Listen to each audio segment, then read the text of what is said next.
Très bien, merci et merci de m'accueillir pour vous parler de ce qui m'occupe parfois plus que la journée. Donc ce soir, je vais vous parler de ce que je fais dans la journée, à savoir mon travail professionnel sur les comètes, avec des petites touches amateurs, parce que déjà sur la première vue, ces deux photos que j'ai fait un petit peu lors de mes activités amateurs qui m'intéressent aussi aux comètes pendant la nuit. Donc moi je vais vous parler de l'exploration des comètes, un petit peu sur tous ces aspects, depuis le sol, depuis les missions spatiales, et savoir qu'est-ce qu'on connaît des comètes. Alors, dans un premier temps, autant dès le début rappeler qu'est-ce que c'est qu'une comète, ou comment on définit une comète. Alors il y a l'aspect vraiment historique, théologique, qui vient du terme qui est du grec ancien, qui est cométès, qui veut dire astre chevelu. Donc à l'époque, évidemment, on ne savait pas trop ce que c'était qu'une comète, on voyait des objets un peu nébuleux dans le ciel qui se déplaçaient. Les nébuleuses elles-mêmes n'étaient pas forcément très connues. Voilà, donc toutes ces astres chevelus qui se déplaçaient, voilà, c'était considéré comme une comète. On reste à la définition un peu plus pratique qu'on utilise encore avec le Minor Planet Center, donc qui centralise les découvertes d'objets nouveaux dans le ciel. C'est qu'un objet qui est un petit corps du système solaire, donc quelque chose dont on va déterminer qui tourne autour du Soleil, ou on verra, même à quelques exceptions, pas exactement autour du Soleil, mais qui manifeste une activité cométaire, c'est-à-dire qui se comporte finalement comme un peu un astre chevelu, donc qui présente aussi avec des comas ou des chevelures. On va dire que c'est une comète et lui donner une numérotation de type cométaire. D'un point de vue scientifique, c'est pas forcément si clair. Peut-être que la vue pour l'instant est claire, elle sera plus compliquée à la suite dans mon exposé. C'est pour nous un petit corps glacé. Donc vous avez un exemple de photo de noyau de comète à gauche, là, dont je reviendrai dessus, hein, c'est celui de la comète Churyumov-Gerasimenko, qui comporte une grande partie de glace, des glaces qui vont se sublimer lorsque l'objet se rapproche du Soleil et va donner naissance donc à cette chevelure et puis aux queues. Donc là un petit peu les différentes manières de définir une comète. Et qu'est-ce que c'est que les queues, là pour voir un peu plus près. Donc la chevelure, c'est le gaz et la poussière qui vont s'échapper du noyau. Et la queue, c'est le résultat de l'interaction en fait de ces matériaux qui sont éjectés par le noyau cométaire avec l'environnement et l'environnement solaire. Donc vous avez le Soleil qui émet de la lumière et puis des particules, on appelle ça le vent solaire, des particules chargées, qui vont interagir avec ce qui s'échappe du noyau. Alors qu'est-ce qui s'échappe du noyau? Il y a une partie de gaz qui va éventuellement être ionisée pour donner une molécule. Alors je vais faire un petit peu de chimie ce soir, j'espère que ça ne sera pas trop compliqué. Donc des molécules qui s'échappent, on verra, il y a de l'eau, du monoxyde de carbone en particulier, qui vont s'ioniser, donner H2O+, et O+, qui vont interagir avec ces particules ionisées du vent solaire et former ce qu'on appelle la queue d'ion. C'est pour ça qu'on appelle une queue d'ion, qui est en direction opposée au Soleil, du fait de la grande vitesse de ce vent solaire qui s'échappe du Soleil, des vitesses qui sont typiquement de 300 à 800 km par seconde, alors que la comète, quand elle se déplace autour du Soleil, elle va se déplacer qu'à quelques dizaines de kilomètres par seconde, en gros 10 à 20 fois moins vite, donc c'est pour ça qu'on a l'impression que ça part en direction opposée au Soleil. Et il y a une couleur caractéristique, notamment CO+, qui va émettre un bleu, qui fait que cette queue est bleutée. Mais elle peut être aussi rougeâtre à cause des ions H2O+. Et puis l'autre grande partie sont les poussières. Les poussières, c'est tout ce qui n'est pas de la glace, hein, qui s'appelle, on verra bien, enfin ça, il y a différents composés qui constituent la poussière. Mais donc ces poussières qui peuvent être de taille aussi bien micrométrique comme de la fumée de cigarette que centimétrique ou même décamétrique, qui vont constituer d'ailleurs par la suite éventuellement des météores lorsque la Terre va croiser l'orbite de la comète. Celles-ci elles vont subir non pas l'effet du vent solaire qui est chargé parce qu'elles ne sont pas chargées, mais l'effet du rayonnement solaire. C'est-à-dire que la lumière qui s'échappe du Soleil, surtout sur les toutes petites particules, elle va avoir un effet un répulsif. C'est-à-dire qu'en fait, on peut imaginer, donc, si on pense à l'aspect corpusculaire, si on veut de la lumière, les photons rebondissent sur ces particules de poussière et en rebondissant, elles les accélèrent en direction opposée au Soleil. Donc plus les particules sont petites, plus elles vont partir en direction opposée au Soleil, et plus elles sont grosses, moins cet effet va être grand. D'ailleurs, quand il y a du soleil, même s'il n'y en a pas eu beaucoup aujourd'hui, vous n'avez pas une impression d'être propulsé en arrière par le rayonnement solaire parce que vous présentez une grosse masse par rapport aux photons. Donc voilà, vous avez des grosses poussières qui vont traîner derrière la comète, qui vont être très peu sensibles à cette pression de rayonnement, et des petites poussières qui vont partir un petit peu en direction de la queue ionique, et c'est pour ça que ça va faire un éventail plus ou moins large. Après ça, il y a d'autres queues. J'en parlerai peut-être pas énormément. Il y a les atomes de sodium qui vont se comporter un petit peu comme la queue d'ion, qui vont éventuellement former une queue assez rectiligne, plutôt orangée, la couleur étant l'émission principale de la lumière émise par les atomes de sodium. comme un peu d'ailleurs les anciens lampadaires émettaient exactement dans cette longueur d'onde-là, cette couleur-là. Pourquoi en fait on s'intéresse aux comètes? Là je vais un peu expliquer ce qu'est une comète pour un peu mettre les choses au point dès le départ. Parce qu'en fait ce sont des vestiges de la formation du système solaire. Et comme on fait de l'archéologie pour connaître un peu l'origine des animaux de la vie sur Terre, on fait de l'archéologie spatiale en étudiant les comètes. À savoir qu'il y a 4,5 milliards d'années, exactement 4,57 milliards d'années, le Soleil s'est allumé, les réactions nucléaires, donc quelque part dans la galaxie, ont pris naissance au cœur du Soleil, il s'est allumé. Et ce qui est resté autour du Soleil, donc suite à la nébuleuse de gaz et de poussière qui s'est formée, va former progressivement des objets. Alors dans un premier temps, pendant les premiers millions d'années, on va commencer à former ce qu'on appelle des planétésimaux, c'est-à-dire que cela va, suivant la distance Soleil, ça va s'agglomérer pour former des objets qui font quelques centaines de mètres, voire kilomètres de diamètre. Et ce que j'ai représenté un peu symboliquement là-dessus, c'est ce qu'on appelle des lignes de glace en termes scientifiques, c'est-à-dire des zones au-delà desquelles la température du fait qu'on s'éloigne du Soleil descend suffisamment bas pour que l'eau passe sous forme de glace, c'est-à-dire que quand on est au-delà de cette ligne symbolique ici, la vapeur d'eau ne sera plus sous forme de vapeur mais sous forme de glace. Au-delà de cette zone-là, on va être le dioxyde de carbone avec sous forme de glace, ainsi de suite. Donc les objets qui vont se former près du Soleil, à l'intérieur de ça, seront des objets rocheux, puisque l'eau sera sous forme de vapeur, la plupart des molécules sont sous forme de gaz, donc elles ne vont pas former d'objets solides. Mais plus on va loin, plus on va former des objets qui vont être riches en glace. Et ensuite, à partir de ces objets, vont se commencer à se former les principaux gros objets du système solaire, à savoir les planètes Jupiter puis Saturne. Donc j'ai symbolisé ici avec une petite boule rouge, une petite boule jaune. Et en plus, ces objets-là, ils vont évoluer. On sait que dans les premiers temps, ils ne sont pas restés à la même distance au Soleil. Et en fait, dans un premier temps, on peut imaginer qu'il y a quand même encore du gaz et de la poussière. Ces planètes qui se forment, elles sont en même temps freinées par ce gaz et cette poussière, et elles vont migrer vers le Soleil. Donc je vous ai mis une échelle ici, 10 unités astronomiques, c'est 10 fois la distance Terre-Soleil. Il faut savoir qu'actuellement, en gros, Jupiter est à environ 5 unités astronomiques du Soleil et Saturne est à 10 unités astronomiques du Soleil. Donc vous voyez, l'échelle ne semble pas très bonne là, parce qu'effectivement, dans les premiers temps, Jupiter et Saturne ont commencé par migrer vers le Soleil. Et il s'est passé à un moment, il y a ce qu'on appelle une résonance, c'est-à-dire qu'il y a eu un blocage dans les périodes d'orbite de Jupiter et Saturne. Et grâce à Saturne, Jupiter a arrêté de migrer vers le Soleil, les deux sont un peu bloqués. Les autres planètes aussi, Uranus, Neptune, qui étaient au-delà, que j'ai noté, qui sont formées un peu plus tard, ont continué à se former. Et au bout de 10 millions d'années, il n'y avait plus de gaz. Le gaz a été absorbé par les planètes géantes qui avaient une masse suffisante pour l'attirer. Et ce phénomène un peu de freinage a pu cesser. Et progressivement, les planètes ont commencé à s'éloigner du Soleil pour ensuite à peu près atteindre, à peu de choses près, leur position actuelle. Mais dans ce va-et-vient d'objets qui se rapprochent puis s'éloignent du Soleil, tous les petits objets qui n'étaient pas là pour former des planètes ont été pas mal perturbés. Donc il y a eu un mélange entre des objets qui étaient plutôt rocheux près du Soleil et d'autres qui étaient plutôt glacés loin du Soleil, qui ont été pas mal perturbés, et on verra qui ont été pour une partie éjectés, ou on verra juste après. Et il faut savoir que donc, des objets qui n'ont pas formé de planètes géantes, plus tard aussi des planètes comme la Terre plus près du Soleil, il en restait quand même beaucoup au-delà de la Neptune initiale, dans ce qu'on appelait la ceinture de Kuiper, mais la ceinture de Kuiper origine, donc un disque qui est dans le même plan que les planètes, qui faisait à peu près 35 fois la masse de la Terre. 35 masses de la Terre, c'est quasiment la masse d'Uranus plus de Neptune. C'est quand même une masse considérable, mais la densité n'était pas forcément assez élevée pour former une planète. Donc il y avait Donc il y avait un très gros réservoir de petits objets, éventuellement un noyau cométaire, comme on verra, qui était au-delà des planètes géantes. Ça, c'est les premiers, je dirais, 10, 100, jusqu'à 100 millions d'années, lorsque la Terre a fini de se former, il y a eu l'impact qui a créé la Lune, etc. Après ça, il y a une période un peu, entre guillemets, tranquille, si on veut, jusqu'à 500 à 800 millions d'années, où il ne s'est pas passé grand-chose. Ceci dit, il y avait quand même beaucoup de ces objets, parce que il y avait 35 fois la masse de la Terre, au-delà de Neptune, mais il en restait beaucoup ailleurs. Donc il a continué à y avoir un certain bombardement d'objets importants sur les planètes internes.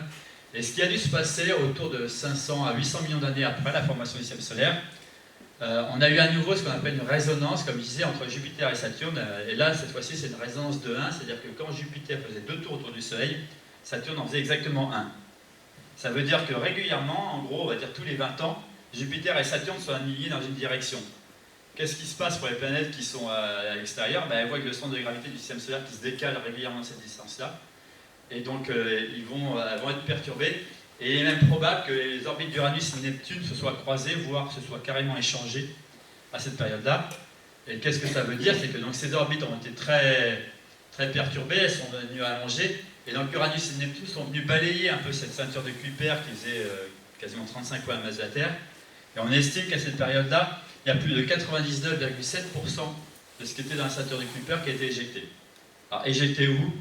Soit vers l'intérieur du système solaire, donc c'est venu bombarder la Lune, les planètes géantes, les planètes telluriques, les satellites des planètes, soit éjecté complètement hors du système solaire, soit une partie est allée peupler ce qu'on verra après, donc le nuage de Oort, qui se trouve aux confins du système solaire, à la limite un peu du champ de gravité du Soleil, qui on verra à peu près à l'équivalent quasiment une année-lumière du Soleil.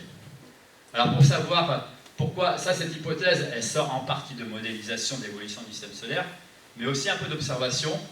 Si vous avez déjà regardé la Lune, surtout la face qui est visible depuis la Terre, on voit ces grandes taches sombres qu'on appelle des mers lunaires, mais en fait, elles datent à peu près de cette période, il y a 3,8 milliards d'années, lorsque des gros objets sont venus percuter de manière très fréquente les planètes à l'intérieur du système solaire, notamment la Lune, et ont donné naissance à ces grands bassins d'impact qui ont été par la suite comblés par des écoulements, des épanchements de lave qui venaient de l'intérieur de la Lune.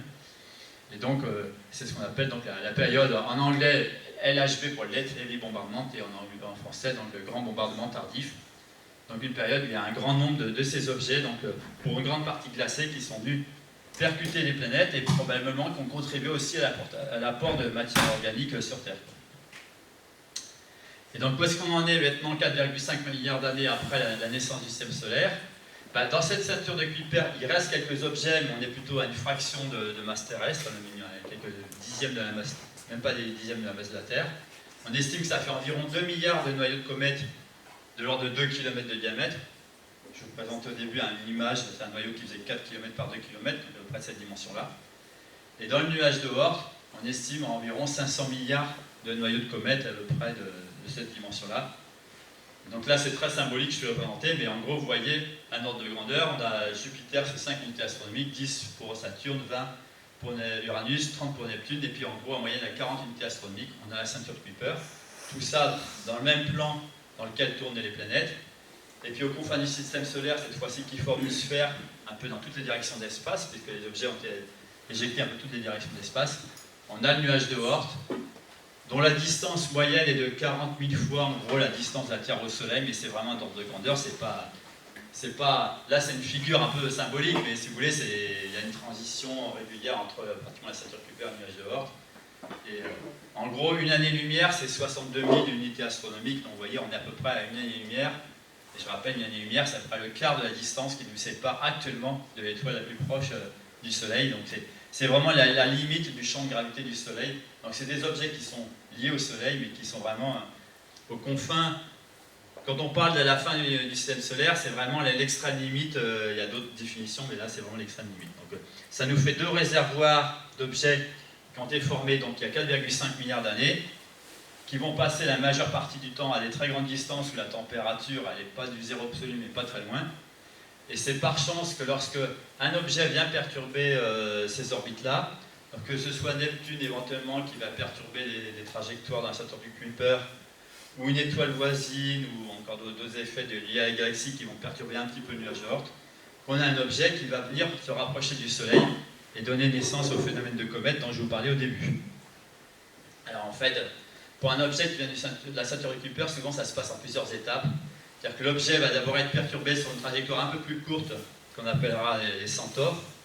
Donc à ce moment-là, au lieu tout le temps de la Neptune, il va voyager entre les orbites de Neptune et puis les orbites de Saturne ou Jupiter, éventuellement passer à nouveau près de Jupiter, qui est la planète la plus massive du système solaire, et voir sa trajectoire à nouveau modifiée, c'est-à-dire que le point le plus proche, je veux dire le point le plus éloigné, et le point le plus proche va être au niveau des planètes comme la Terre ou Mars.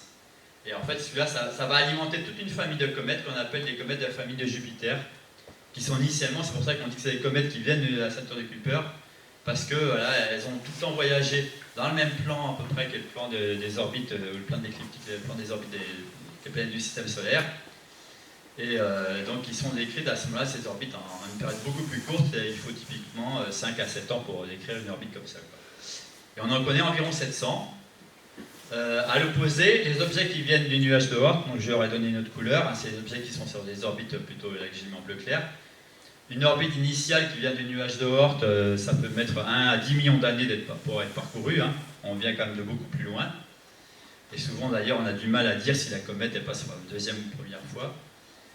On a recensé, depuis qu'on recense les comètes, près de 2000 objets qui sont sur des orbites de ce type-là.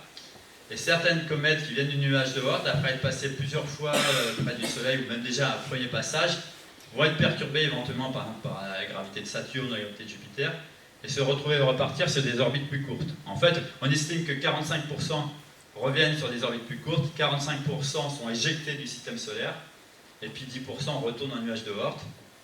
Et un exemple de ces comètes qui reviennent après plusieurs passages des orbites plus courtes, mais toujours d'inclinaison quelconque, puisque vous avez vu le nuage de Oort, c'est une sphère, donc ça vient d'en haut, d'en bas, de droite, de gauche.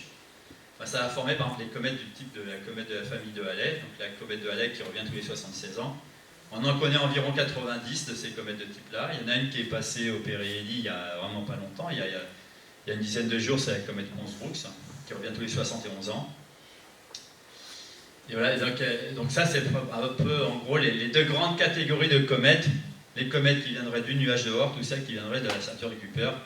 Alors j'ai mis disques dispersés parce qu'en fait il y a plusieurs composantes dans la ceinture de Kuiper. Il y a celles qui sont des orbites un petit peu plus allongées, un peu plus inclinées, qui sont plus susceptibles d'être perturbées. Et on verra qu'il y a encore deux types de comètes dont je vais parler juste après. Le premier type, ce sont les comètes qui sont ni dans l'une ni dans l'autre des catégories, mais qui sont au sein de la ceinture d'astéroïdes. Alors ça c'est une découverte assez récente, hein. Le premier objet a été découvert donc, en 1996, c'est la comète 63 PS Pizarro. Donc on a un objet là, qui n'est pas un astre tout à fait chevelu, mais il y a un point qui est plus étendu qu'une étoile, et puis il y a surtout une grande queue derrière. Donc c'est une comète qui voyage tout le temps sur une orbite comprise à l'intérieur des orbites de Jupiter et à l'extérieur de l'orbite de Mars. Donc comme elle croise ni Jupiter ni Mars, a priori ce sont des orbites qui sont stables sur des millions, voire des milliards d'années. Donc en 96 on a découvert une, et puis depuis on a découvert près de 25. Là il y a un exemple, c'est même un objet double, vous voyez, une image près d'un télescope spatial. Et plus récemment, il y a une de ces comètes qui s'appelle 238 Période, qui ressemble un peu à celle-là, dans laquelle on a mis en évidence avec le James Webb télescope que c'était vraiment une comète au sens qu'il y a de la vapeur d'eau qui s'échappe et qui est responsable de son activité. Parce que la question c'est de savoir, un objet comme ça qui est entre guillemets si proche du Soleil depuis des milliards d'années, s'il y avait de la glace d'eau, il y a eu le temps d'en perdre beaucoup. Et pourtant, visiblement, il y a quand même certains objets, donc c'est le passage de glace d'eau à état de vapeur qui est responsable de leur activité, alors qu'il y a d'autres objets qui sont manifestement pas actifs ou qui ressemblent à des comètes, mais pas pour ces raisons-là, hein. Il y a d'autres raisons invocables du fait qu'une collision, ça c'est arrivé, on a vu des astéroïdes qui sont rentrés en collision, ça ressemble après à des comètes, même des collisions artificielles, il n'y a pas longtemps, on en a fait une. Et puis les astéroïdes qui tournent trop vite, des objets qui tournent trop vite, alors ça peut se casser et puis dégager un nuage de poussière. Là, apparemment, il y a vraiment des comètes au sens composé de glace. Et la dernière catégorie, donc c'est des objets qui étaient un peu attendus depuis des décennies, mais car les premiers objets ont vraiment été découverts donc, en 2017 et 2019. Ce sont des objets interstellaires. Alors évidemment, ça c'est dans l'exploration des comètes, c'est quand même des éléments très intéressants, puisque ce sont des objets qui ont été formés dans un autre système stellaire, peut-être à des millions d'années-lumière, peut-être à seulement quelques dizaines d'années-lumière, et qui viennent nous voir, mais dont l'orbite démontre en fait que c'est des objets qui ne sont pas liés au système solaire. Donc il y a un objet qui s'appelait Oumuamua, là, qu'on appelait 1I Oumuamua, que certains disent une comète, qui ressemblait à un astéroïde, parce que d'ailleurs, on ne l'a jamais vraiment catégorisé comme comète, puisqu'il ne présentait pas de chevelure, je ne vais pas trop en parler, mais il y a un objet découvert en 2019, la comète 2I Borisov, là, qui manifestement est une comète, hein, vous avez une image ici presque par télescope spatial, hein, mais qui est sur une trajectoire qu'on appelle hyperbolique. Alors pour ceux qui ont fait un petit peu de mathématiques, tous les objets voyagent sur des orbites qui sont des coniques, c'est soit des cercles, soit des ellipses, soit des paraboles.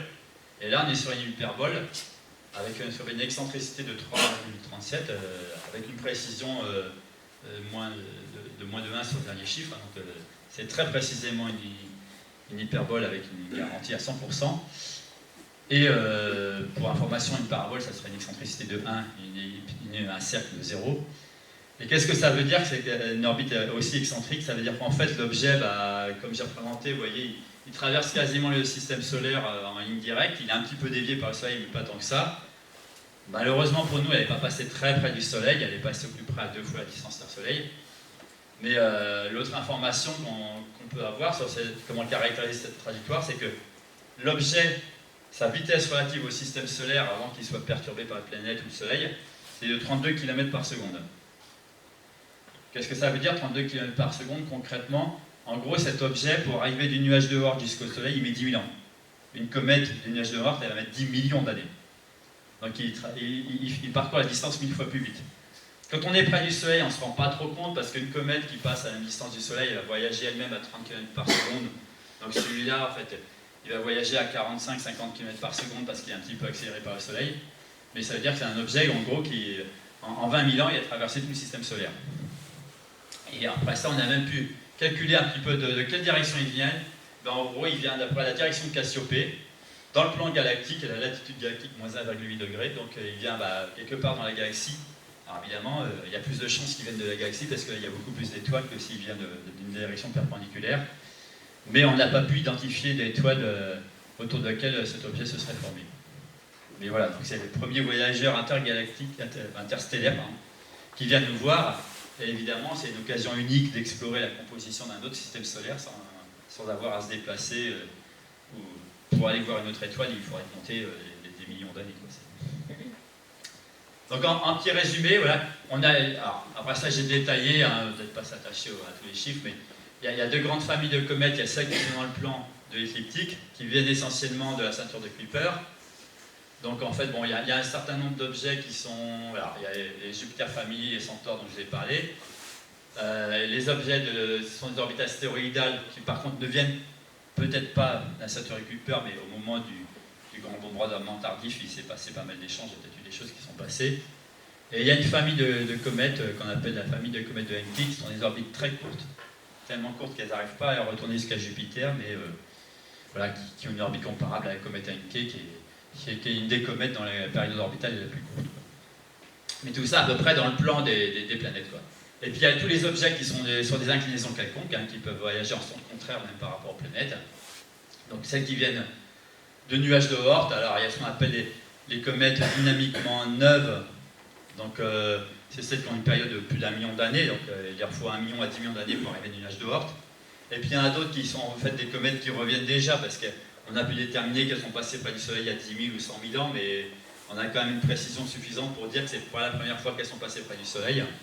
Il y a peut-être l'exemple de la comète Alpop qui est passée en 97, il y a 4000 ans, et puis qui reviendra dans 2400 ans.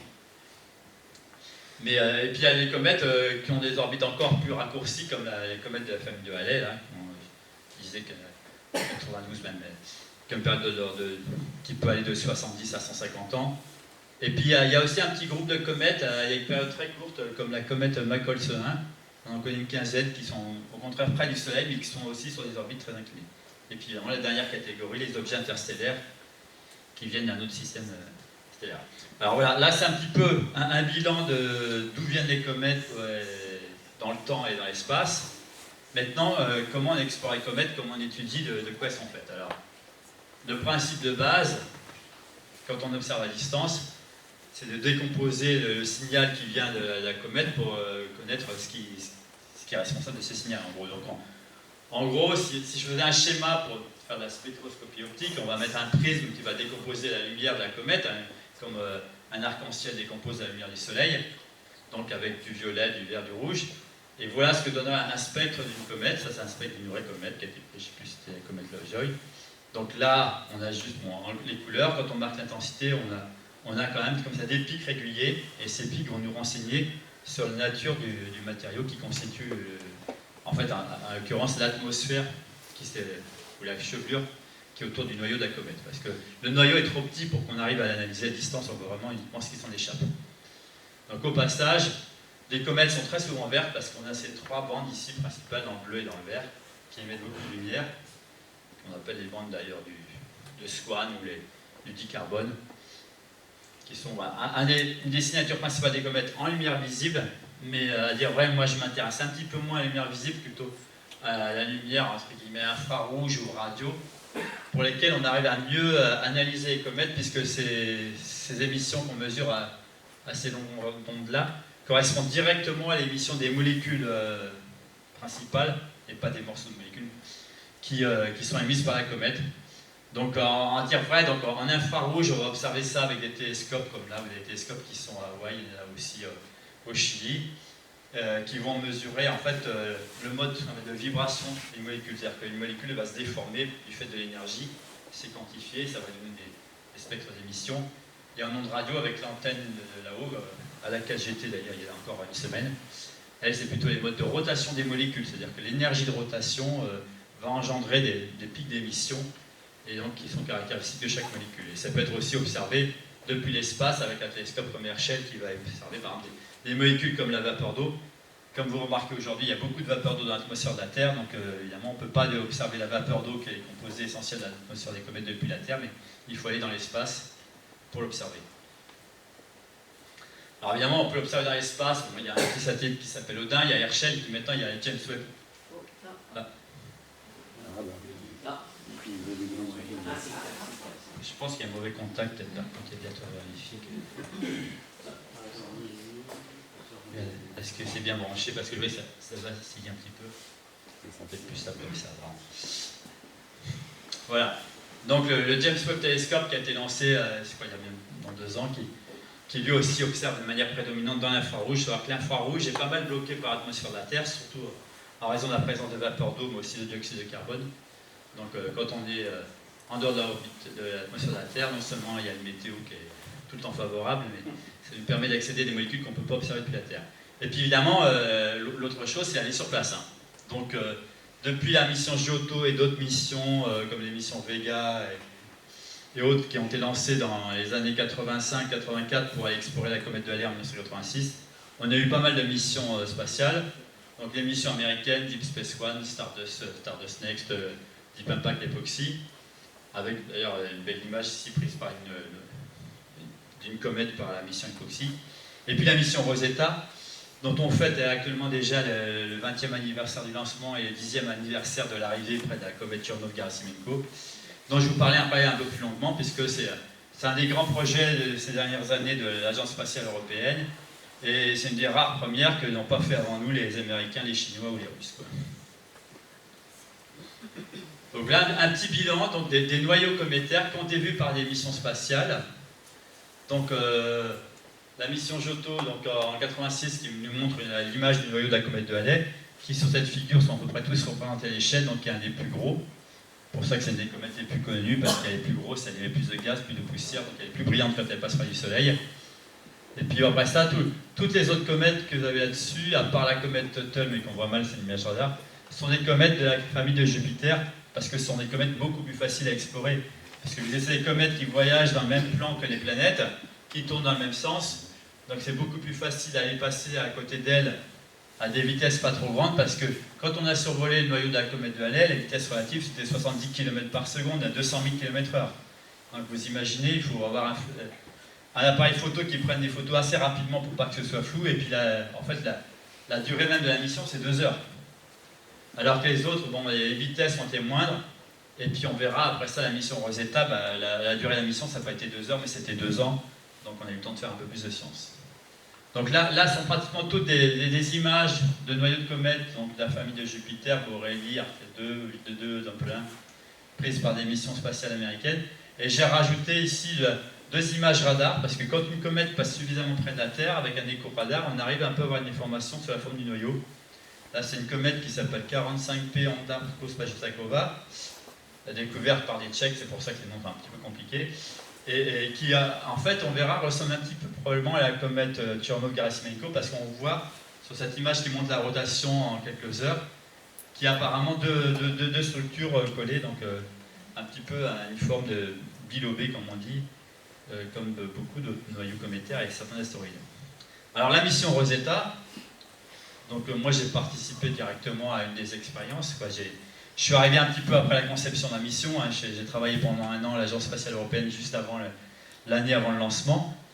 Et donc c'est une mission un peu de longue haleine et une des missions, je dirais, phares de se mettre en orbite autour d'un noyau cométaire et même de s'y poser. Donc c'est un petit peu la différence des autres missions quand il y a des missions de survol rapide avec quelques expériences. Là on a dit le mieux, tant qu'on n'a pas ramené d'échantillons de comètes parce que c'est assez compliqué à faire et il n'y a pas encore de mission prévue pour le faire, c'est d'envoyer le laboratoire sur place. Donc Rosetta, c'est un gros appareil pipette qui fait 3 mètres par 2 mètres par 2 mètres, avec plus de 165 kg, on a mis 165 kg d'expérience, de charge utile. Le reste est en grande partie, il y a 1,5 kg de carburant, 1,7 même. Et puis le reste, c'est panneaux solaires et puis tout le système de navigation. Mais là-dessus, donc, sur toute cette face-là, on a un petit radiotélescope, là on va avoir un instrument infrarouge, et puis en gros, il y a 4 expériences d'observation à distance, mais alors on a miniaturisé un petit peu les télescopes et les instruments infrarouges et les antennes radio, mais comme on est beaucoup plus près, on va avoir à peu près la même sensibilité, et puis des instruments qui vont, entre guillemets, renifler la comète, c'est-à-dire mesurer l'analyse du gaz qui s'échappe de la comète, des poussières. Il y a même un microscope à effet tunnel qui va prendre des images avec une résolution nanométrique des poussières. Et puis d'autres expériences plasma, et puis même une expérience qui visait à sonder la structure interne du noyau de la comète en se servant d'atterrisseur là qui s'appelle Philae, qu'on voit sur le dessus, donc qui faisait 100 kg et qu'on a tenté de poser à la surface du noyau de la comète. Donc, comme je disais, c'était une mission qui a pris du temps parce que, à la différence des missions précédentes, qui souvent nous prenaient à peine plus de 6 mois, ou alors c'est des missions réutilisées, donc ça a mis un peu plus de temps. Là, il s'agissait de se mettre en orbite autour de la comète, ou plus exactement d'accompagner la comète. Donc il fallait donner à la sonde la même trajectoire que la comète, parce qu'il faut savoir que dans le système solaire, la Terre, par exemple, elle voyage à 30 km par seconde autour du Soleil. Et tous les objets qui sont dans le voisinage de la Terre vont voyager à des vitesses similaires. Mais si on fait un angle entre deux trajectoires, on a tout de suite des vitesses relatives extrêmement importantes, de plusieurs kilomètres par seconde. Évidemment, la rencontre ne se passe pas très bien, quoi. Donc là, il a fallu en gros 10 ans pour que la trajectoire de Rosetta, qui est en violet ici, après 3 survols de la Terre, plus un survol de Mars, et puis l'utilisation de 80% des réserves de carburant, acquiert une trajectoire qui est proche de celle qui est en rouge, qui est celle de la comète. Donc dernière correction de trajectoire, le point 8, après ça on a une période d'hibernation, et en 2014, on rallume la sonde, on utilise une bonne partie du reste du carburant pour aller rejoindre la comète et l'accompagner pendant 2 ans. Alors au passage, pour mes collègues qui s'intéressent aux astéroïdes, on a survolé 2 astéroïdes, là, l'astéroïde Lutetia, c'est presque franco-français puisque c'est le nom ancien de Lutèce ou de Paris, donc il y avait beaucoup de Français impliqués dans la mission, et puis notre astéroïde qui s'appelle Steins, qui sont d'autres vestiges de la formation du système solaire, mais qui eux sont des astéroïdes, donc des objets rocheux, et qui ne comportent pas de glace. Alors, dans cette mission, il y avait l'ambition de se poser à la surface du noyau de la comète. Le seul problème, c'est qu'on est parti. Déjà, il y a un petit contretemps avec quelques soucis avec une fusée Ariane et qu'on est parti avec un an de retard, donc on n'a pas pu viser la comète initiale. Donc on avait construit le lander, la sonde était prête, elle était à Kourou, elle attendait d'être montée sur la fusée, et baf, on dit, non, tu pars un an plus tard et tu vas vers une autre comète, parce qu'il a fallu en trouver une autre. Donc déjà, l'autre comète qu'on a choisie, c'était la comète Churyumov-Gerasimenko au lieu de la comète Virtanen, qui faisait un diamètre de l'ordre de 3-4 km au lieu de faire 1 km. Donc a priori, le champ de gravité est plus important, et puis surtout, c'est qu'on n'avait pas du tout une idée que ça ressemblerait à ça. On part, tout ce qu'on sait, c'est qu'on connaît la trajectoire de la comète autour du Soleil, on sait qu'elle tombe sur elle-même en une douzaine d'heures, et que son noyau, il fait environ 3 km, 3-4 km de diamètre. Mais alors, le problème, c'est que si on a une sphère parfaite pour aller se poser, on se pose un peu là où on veut. Quand on arrive là, on voit un truc qui est un peu en 2 morceaux. Où va-t-on se poser? Je vous dis, c'est comme si vous partez en Chine, vous ne connaissez pas le chinois, on vous dit, débrouillez-vous pour vous trouver à l'hôtel et vous ne savez même pas dans quelle ville vous êtes. C'est un petit peu compliqué. C'est un peu pareil. Donc il y a un comité qui s'est réuni pendant 2 mois pour décider après à quel endroit on allait choisir de se poser. Alors ça peut être très intéressant de vouloir se poser entre les deux parties, ce qu'on appelle les 2 lobes. Dans cette zone-là, on va dire, scientifiquement, ça va être superbe, la descente, on va voir des trucs de tous les côtés. Mais en fait, c'est très compliqué parce qu'on a un objet qui a une forme irrégulière, et je vous mets un petit peu au défi de calculer le champ de gravité quand on est dans cette zone-là. On est attiré par ce morceau-là ou par l'autre? Donc en fait, le champ de gravité est complètement déterminé, c'est-à-dire que si on vise entre les deux, on ne sait pas du tout où on va arriver.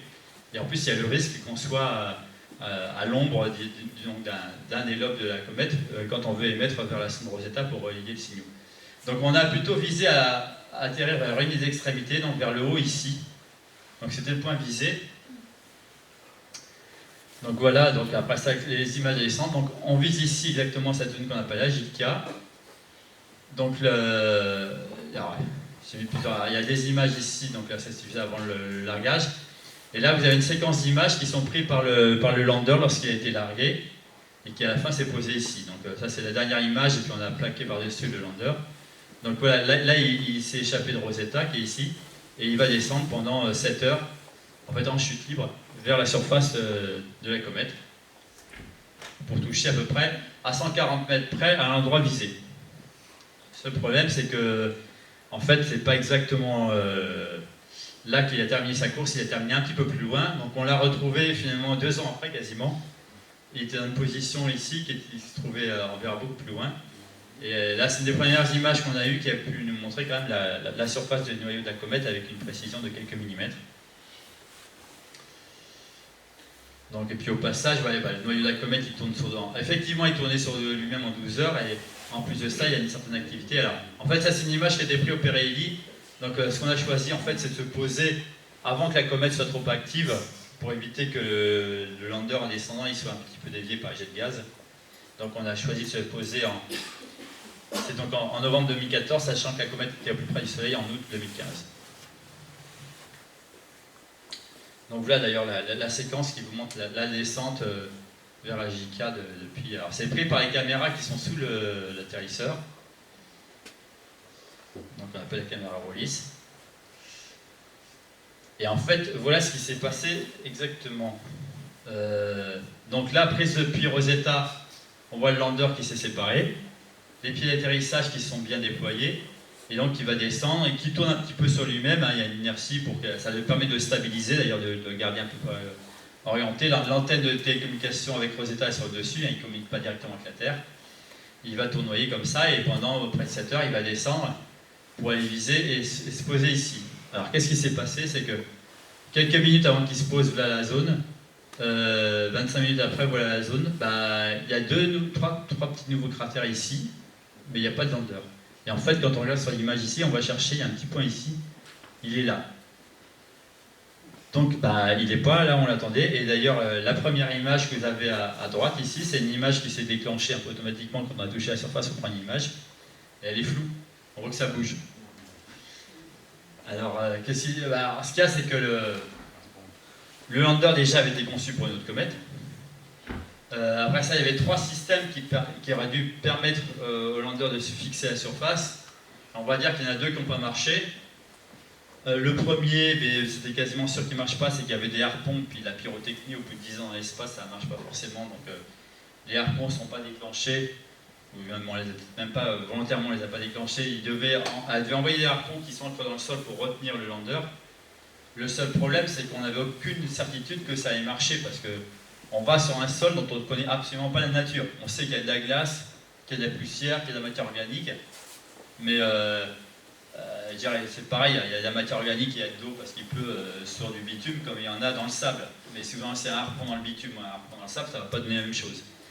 Donc c'était quelque chose qui aurait pu servir, mais bon, pas sûr.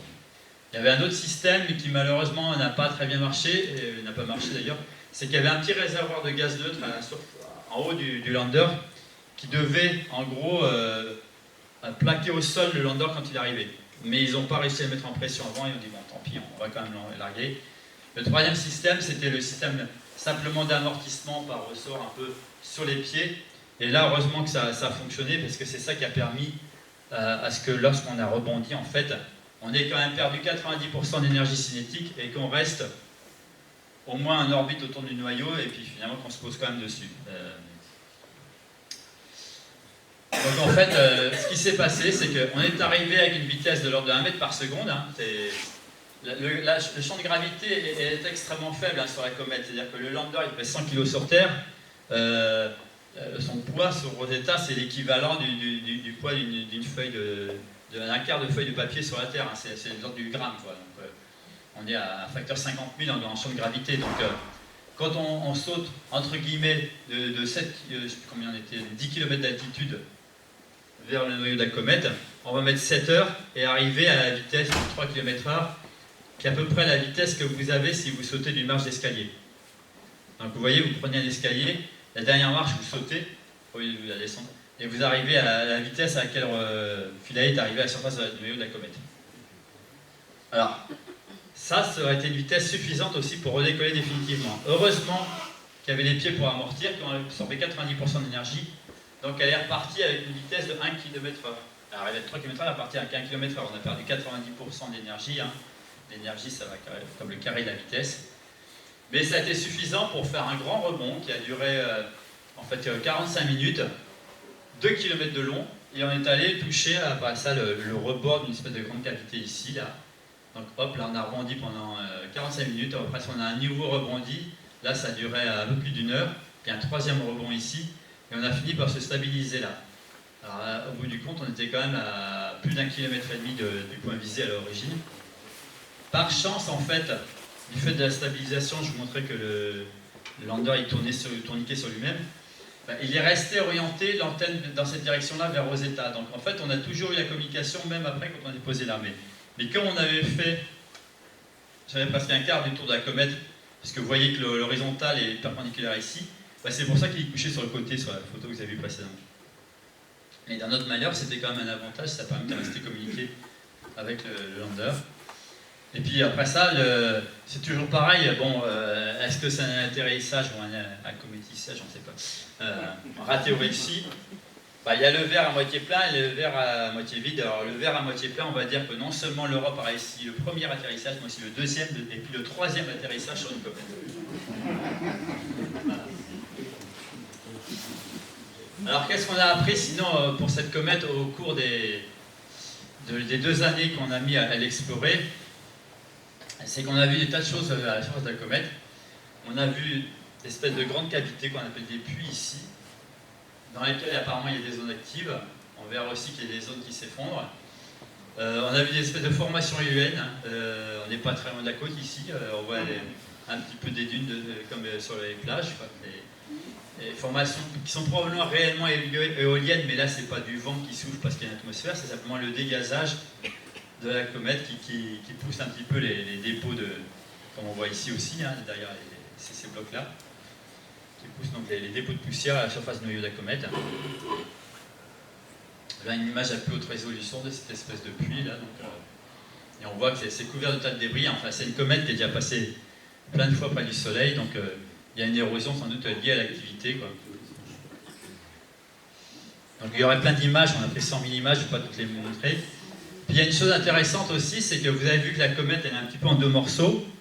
Dans le cou, un petit peu, ce qu'on appelle le cou, un peu entre ces 2 morceaux-là, il y a une grande fissure ici, là.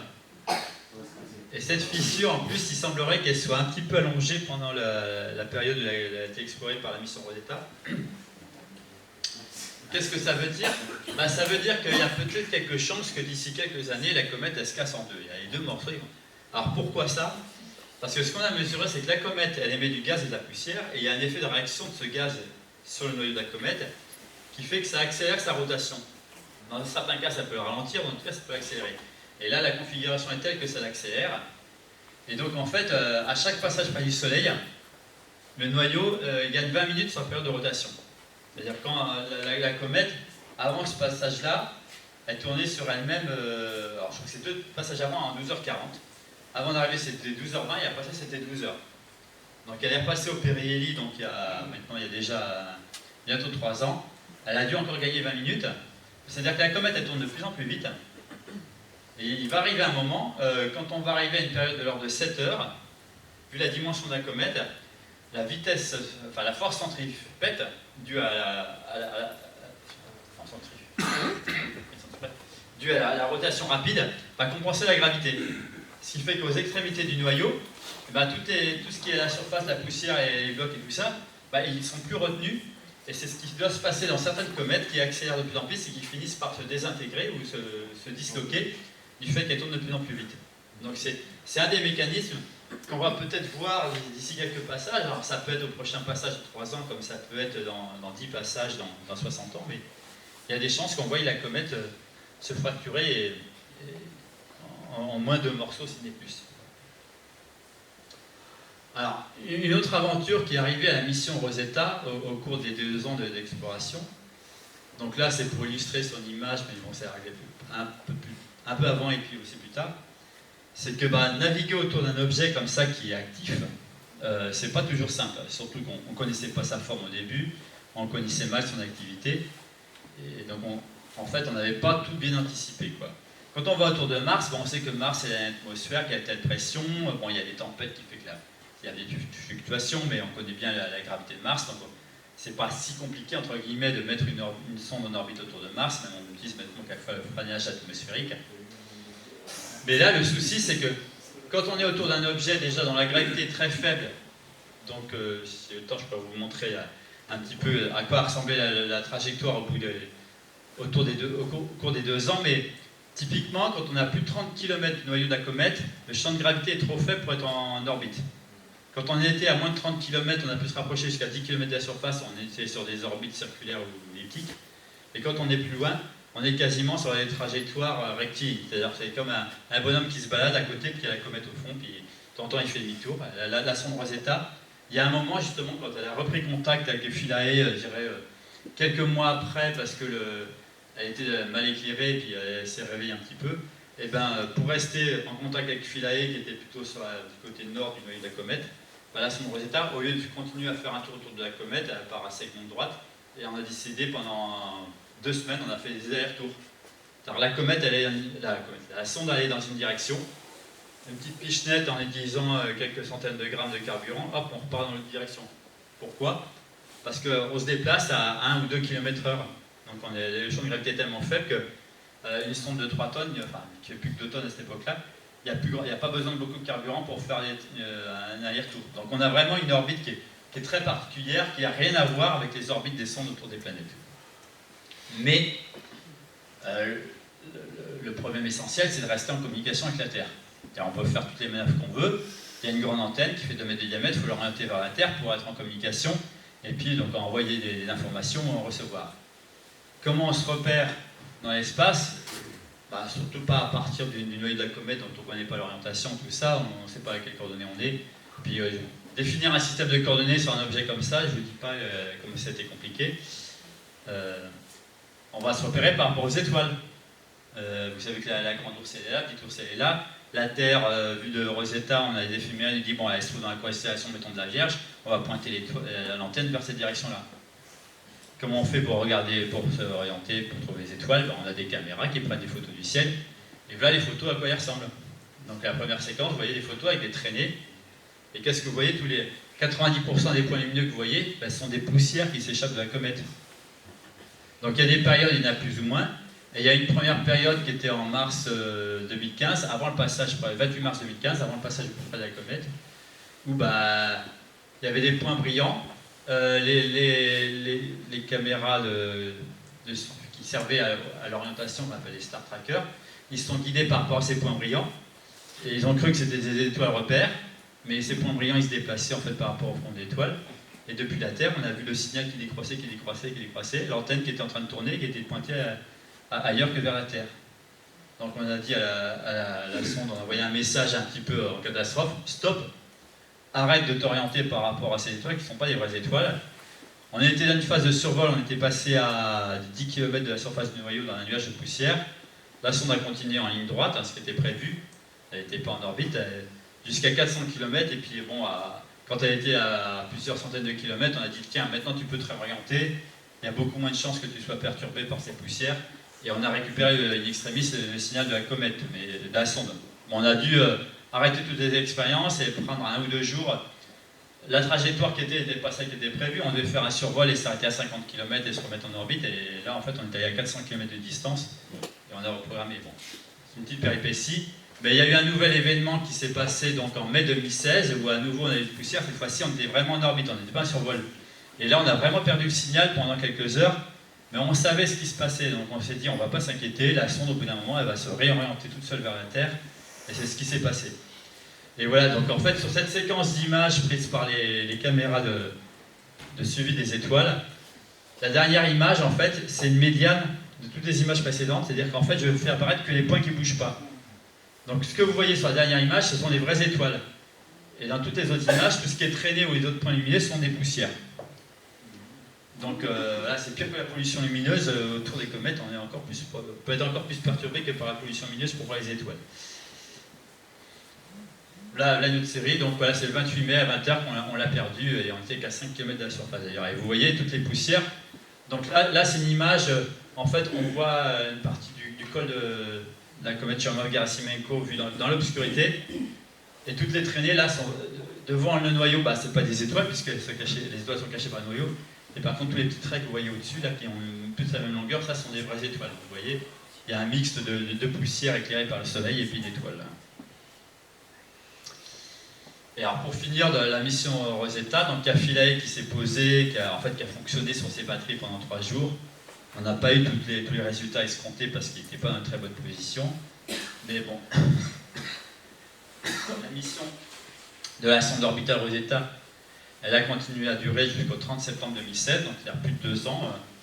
Et à la fin, pour terminer la mission, donc la comète est passée au plus près du Soleil en août 2015, donc là on était déjà quasiment à mi-chemin vers la position la plus éloignée de l'orbite de la comète, et les communications commençaient à devenir plus difficiles avec la Terre, donc on a décidé pour terminer la mission de laisser Rosetta, comme on avait laissé Philae, tomber vers le noyau de la comète pour se poser à la surface, avec un système automatique qui allait couper tous les systèmes pour qu'on n'ait pas une sonde qui dérive dans l'espace et qui émette des signaux un peu n'importe où. Donc là la trajectoire, donc, on a une trajectoire au début, on est en orbite, après ça on s'éloigne. Et après ça, on fait à 20 km d'altitude une chute libre là qui va durer une bonne douzaine d'heures. Et on se pose à 3 km/h à peu près, c'est la vitesse de libération qui est aussi la vitesse de chute libre quand on vient à l'infini sur le noyau de la comète. Et là, la dernière séquence d'images prise par Rosetta, donc ça va se remettre au début, on est à 5 km d'altitude, et puis la dernière image est prise à 19 mètres d'altitude. Donc vous voyez, bon après ça on voit les grains à la surface, donc ce dernier bloc là il fait à peine 1 mètre, bon là c'est un petit peu agrandi, bah, la réalité en fait c'est moins grand que l'écran pour le coup, et c'est même la dernière image si vous voulez, le champ est plus petit que Rosetta elle-même quoi. Et après ça, bon, bah, y a une alerte qui disait attention on voit des gros trucs qui rentrent dans les Star Trackers, dans le champ des Star Trackers, bah, évidemment c'était les bords de la comète, et voilà comment s'est terminée la mission. Alors moi je suis là un petit peu pour vous parler de ce qu'on a appris sur la comète. Première chose, bah, les comètes, ça ressemble un petit peu à l'objet, à la météorite, je dirais, de l'étoile mystérieuse de Tintin. Il y a quand même des analogies. Alors on n'a pas trouvé de champignons à la surface, mais si on mettait le noyau de la comète Churyumov-Gerasimenko dans l'océan, ça donnerait ça. Donc là c'est une plage dans l'archipel d'Hawaï, je ne sais plus, c'est une Molokai. Donc à la différence d'un iceberg, donc 90% est sous la surface. Si on mettait un noyau de comète, il n'y aurait que 50% sous la surface. Car la densité moyenne d'un noyau cométaire, là, c'est quasiment la moitié de la densité de la glace d'eau ou de l'eau. Là, on estime une densité à 0,5. Donc c'est quelque chose qui est... La matière cométaire, contrairement aux météorites métalliques, là, que notre ami général redit, c'est beaucoup plus... C'est très, très, très peu dense, en fait. Après ça, c'est très sombre aussi. Tous les noyaux cométaires qu'on a explorés, alors ça c'est pas nouveau, on a découvert ça au niveau de la comète de Halley, ça réfléchit que 5 à 6% de la lumière du soleil, 4%. C'est plus sombre que les mers lunaires par exemple.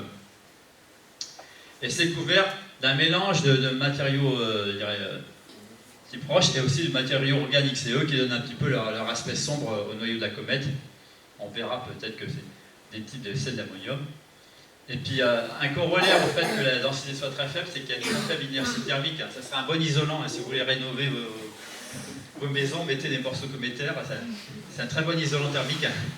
Ça veut dire aussi que la chaleur pénètre très peu à l'intérieur du noyau de la comète. C'est-à-dire qu'en fait, ça c'est intéressant un petit peu pour connaître l'évolution des comètes, puisque la chaleur pénètre très peu, l'érosion du fait que la glace qui est sublime chauffée par le soleil va être aussi rapide que la pénétration de la chaleur. Donc en fait, quand on va, si on veut dire, on va éroder la comète, on va toujours éroder des couches qui n'ont jamais été, je dirais, soumises à des hautes températures. puisque l'érosion est aussi rapide que la pénétration de la chaleur.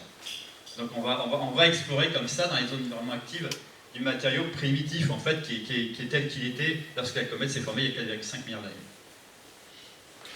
Et puis bon, pour rappeler un petit peu l'étoile mystérieuse, ceux qui l'ont lu, ils se rappelleront qu'en fait, l'espèce de météorite là, sur lequel débarque Tintin, en fait, elle finit par s'enfoncer dans l'eau. Et bien en fait, ce qui se passe, c'est que le noyau cométaire, pourquoi il est très peu dense? Ben, en réalité, parce qu'il y a plein de vide à l'intérieur. On estime que 75% c'est du vide. C'est-à-dire que c'est un mélange de glace d'eau, de matériaux organiques, on verra, qui est de densité d'ordre 2, et puis de matériaux rocheux qui est de densité d'ordre 3. Donc on met à peu près un tiers de chaque, et puis le reste, je dirais en plus, donc ça va faire mettons, 25% de la matière et 75% c'est du vide. Et avec tout ça, on a une densité moyenne qui est de l'ordre de 0,5. Mais évidemment, si on le met dans l'eau, si l'eau remplit les vides, bah, ça va finir par couler. Voilà. Alors, pourquoi je vous parle un petit peu de ça? Parce qu'en fait, en complément de l'exploration d'une comète, on va regarder ce qui se passe sur les autres comètes. Donc une comète, c'est très fragile. Du fait que c'est très peu dense, c'est un peu comme votre boule de neige, vous la faites tomber par terre, elle va se casser. Et si vous faites quelquefois rien que de l'activité d'une comète, je vous disais, Rosetta, quand le noyau de la comète Churyumov-Gerasimenko, quand il va tourner trop vite, il risque de casser. C'est ce qui a dû se passer pour cette comète qui s'appelle Schwarzschild-Bachmann 3 en 1995, qui s'est cassée en 2 gros morceaux, vous voyez. Donc là, c'est le passage, en fait, après 2 passages auprès du Soleil, la comète a rien tous les 5 ans et demi, donc 11 ans après, et on voit, on a 2 grosses comètes là, et puis il y a tout un tas de petites comètes ici, vous voyez partout les toutes petites. Tout ça, c'est des fragments de la comète principale qui s'étalent le long de l'orbite. Donc ça, c'est des choses qui arrivent régulièrement sur des comètes comme ça. Et puis même une image de ce noyau-là, qui s'appelle le noyau G, vu en zoom au télescope spatial, parce que là, on a plusieurs degrés, tandis que là, on a surtout petit. Mais on voit que le noyau est en train de se fragmenter en des milliers de morceaux à nouveau, quoi. Donc c'est très fragile, une comète, il ne faut pas grand-chose pour les casser. Un autre exemple, je ne sais pas si vous avez vu, ça c'était dans l'année 2007, une autre comète qui a eu un sursaut énorme. Là, tout d'un coup, sa luminosité a cru d'un facteur 400 000. Donc visiblement, on a estimé qu'il y a 3 à 4% du noyau tout d'un coup qui ont été dispersés dans l'espace. Et la comète, là, en l'espace de moins de 24 heures, donc elle a un sursaut de luminosité de 400 000, c'est tout d'un coup comme si la pleine lune devenait aussi brillante que le Soleil. Alors vous imaginez que l'éclairement de la pleine lune et du Soleil, c'est pas la même chose. Ça vous donne un ordre d'idée un petit peu de l'augmentation de luminosité. Et comme ça, il y a plein d'autres comètes qui se cassent régulièrement. Donc là, il y a l'exemple d'une comète. Alors c'est une comète, à la différence des précédentes qui venait du nuage de Oort, là, la comète 2019 Y4 Atlas, là, qui se rapprochait, qui promettait d'être absolument brillante, mais elle s'est cassée en morceaux. Il y a là une image sur un télescope spatial qui montre plusieurs fragments. Et lorsqu'elle s'approche du Soleil, il n'y a quasiment plus qu'un fuseau.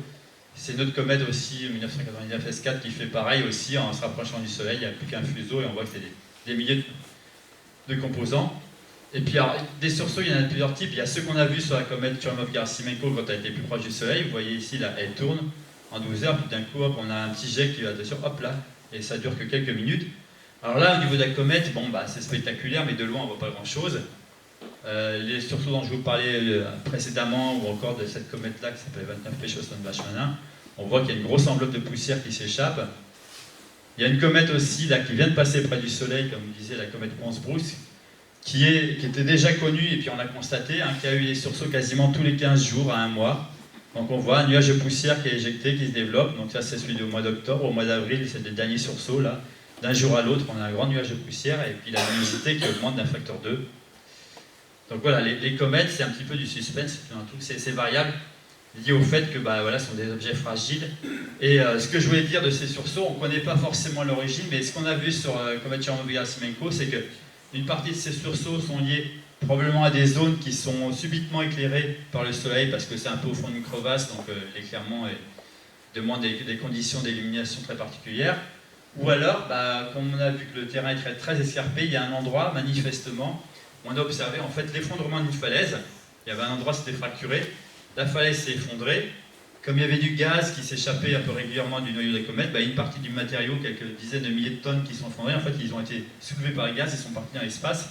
Et c'est ça qui a fait un sursaut de luminosité.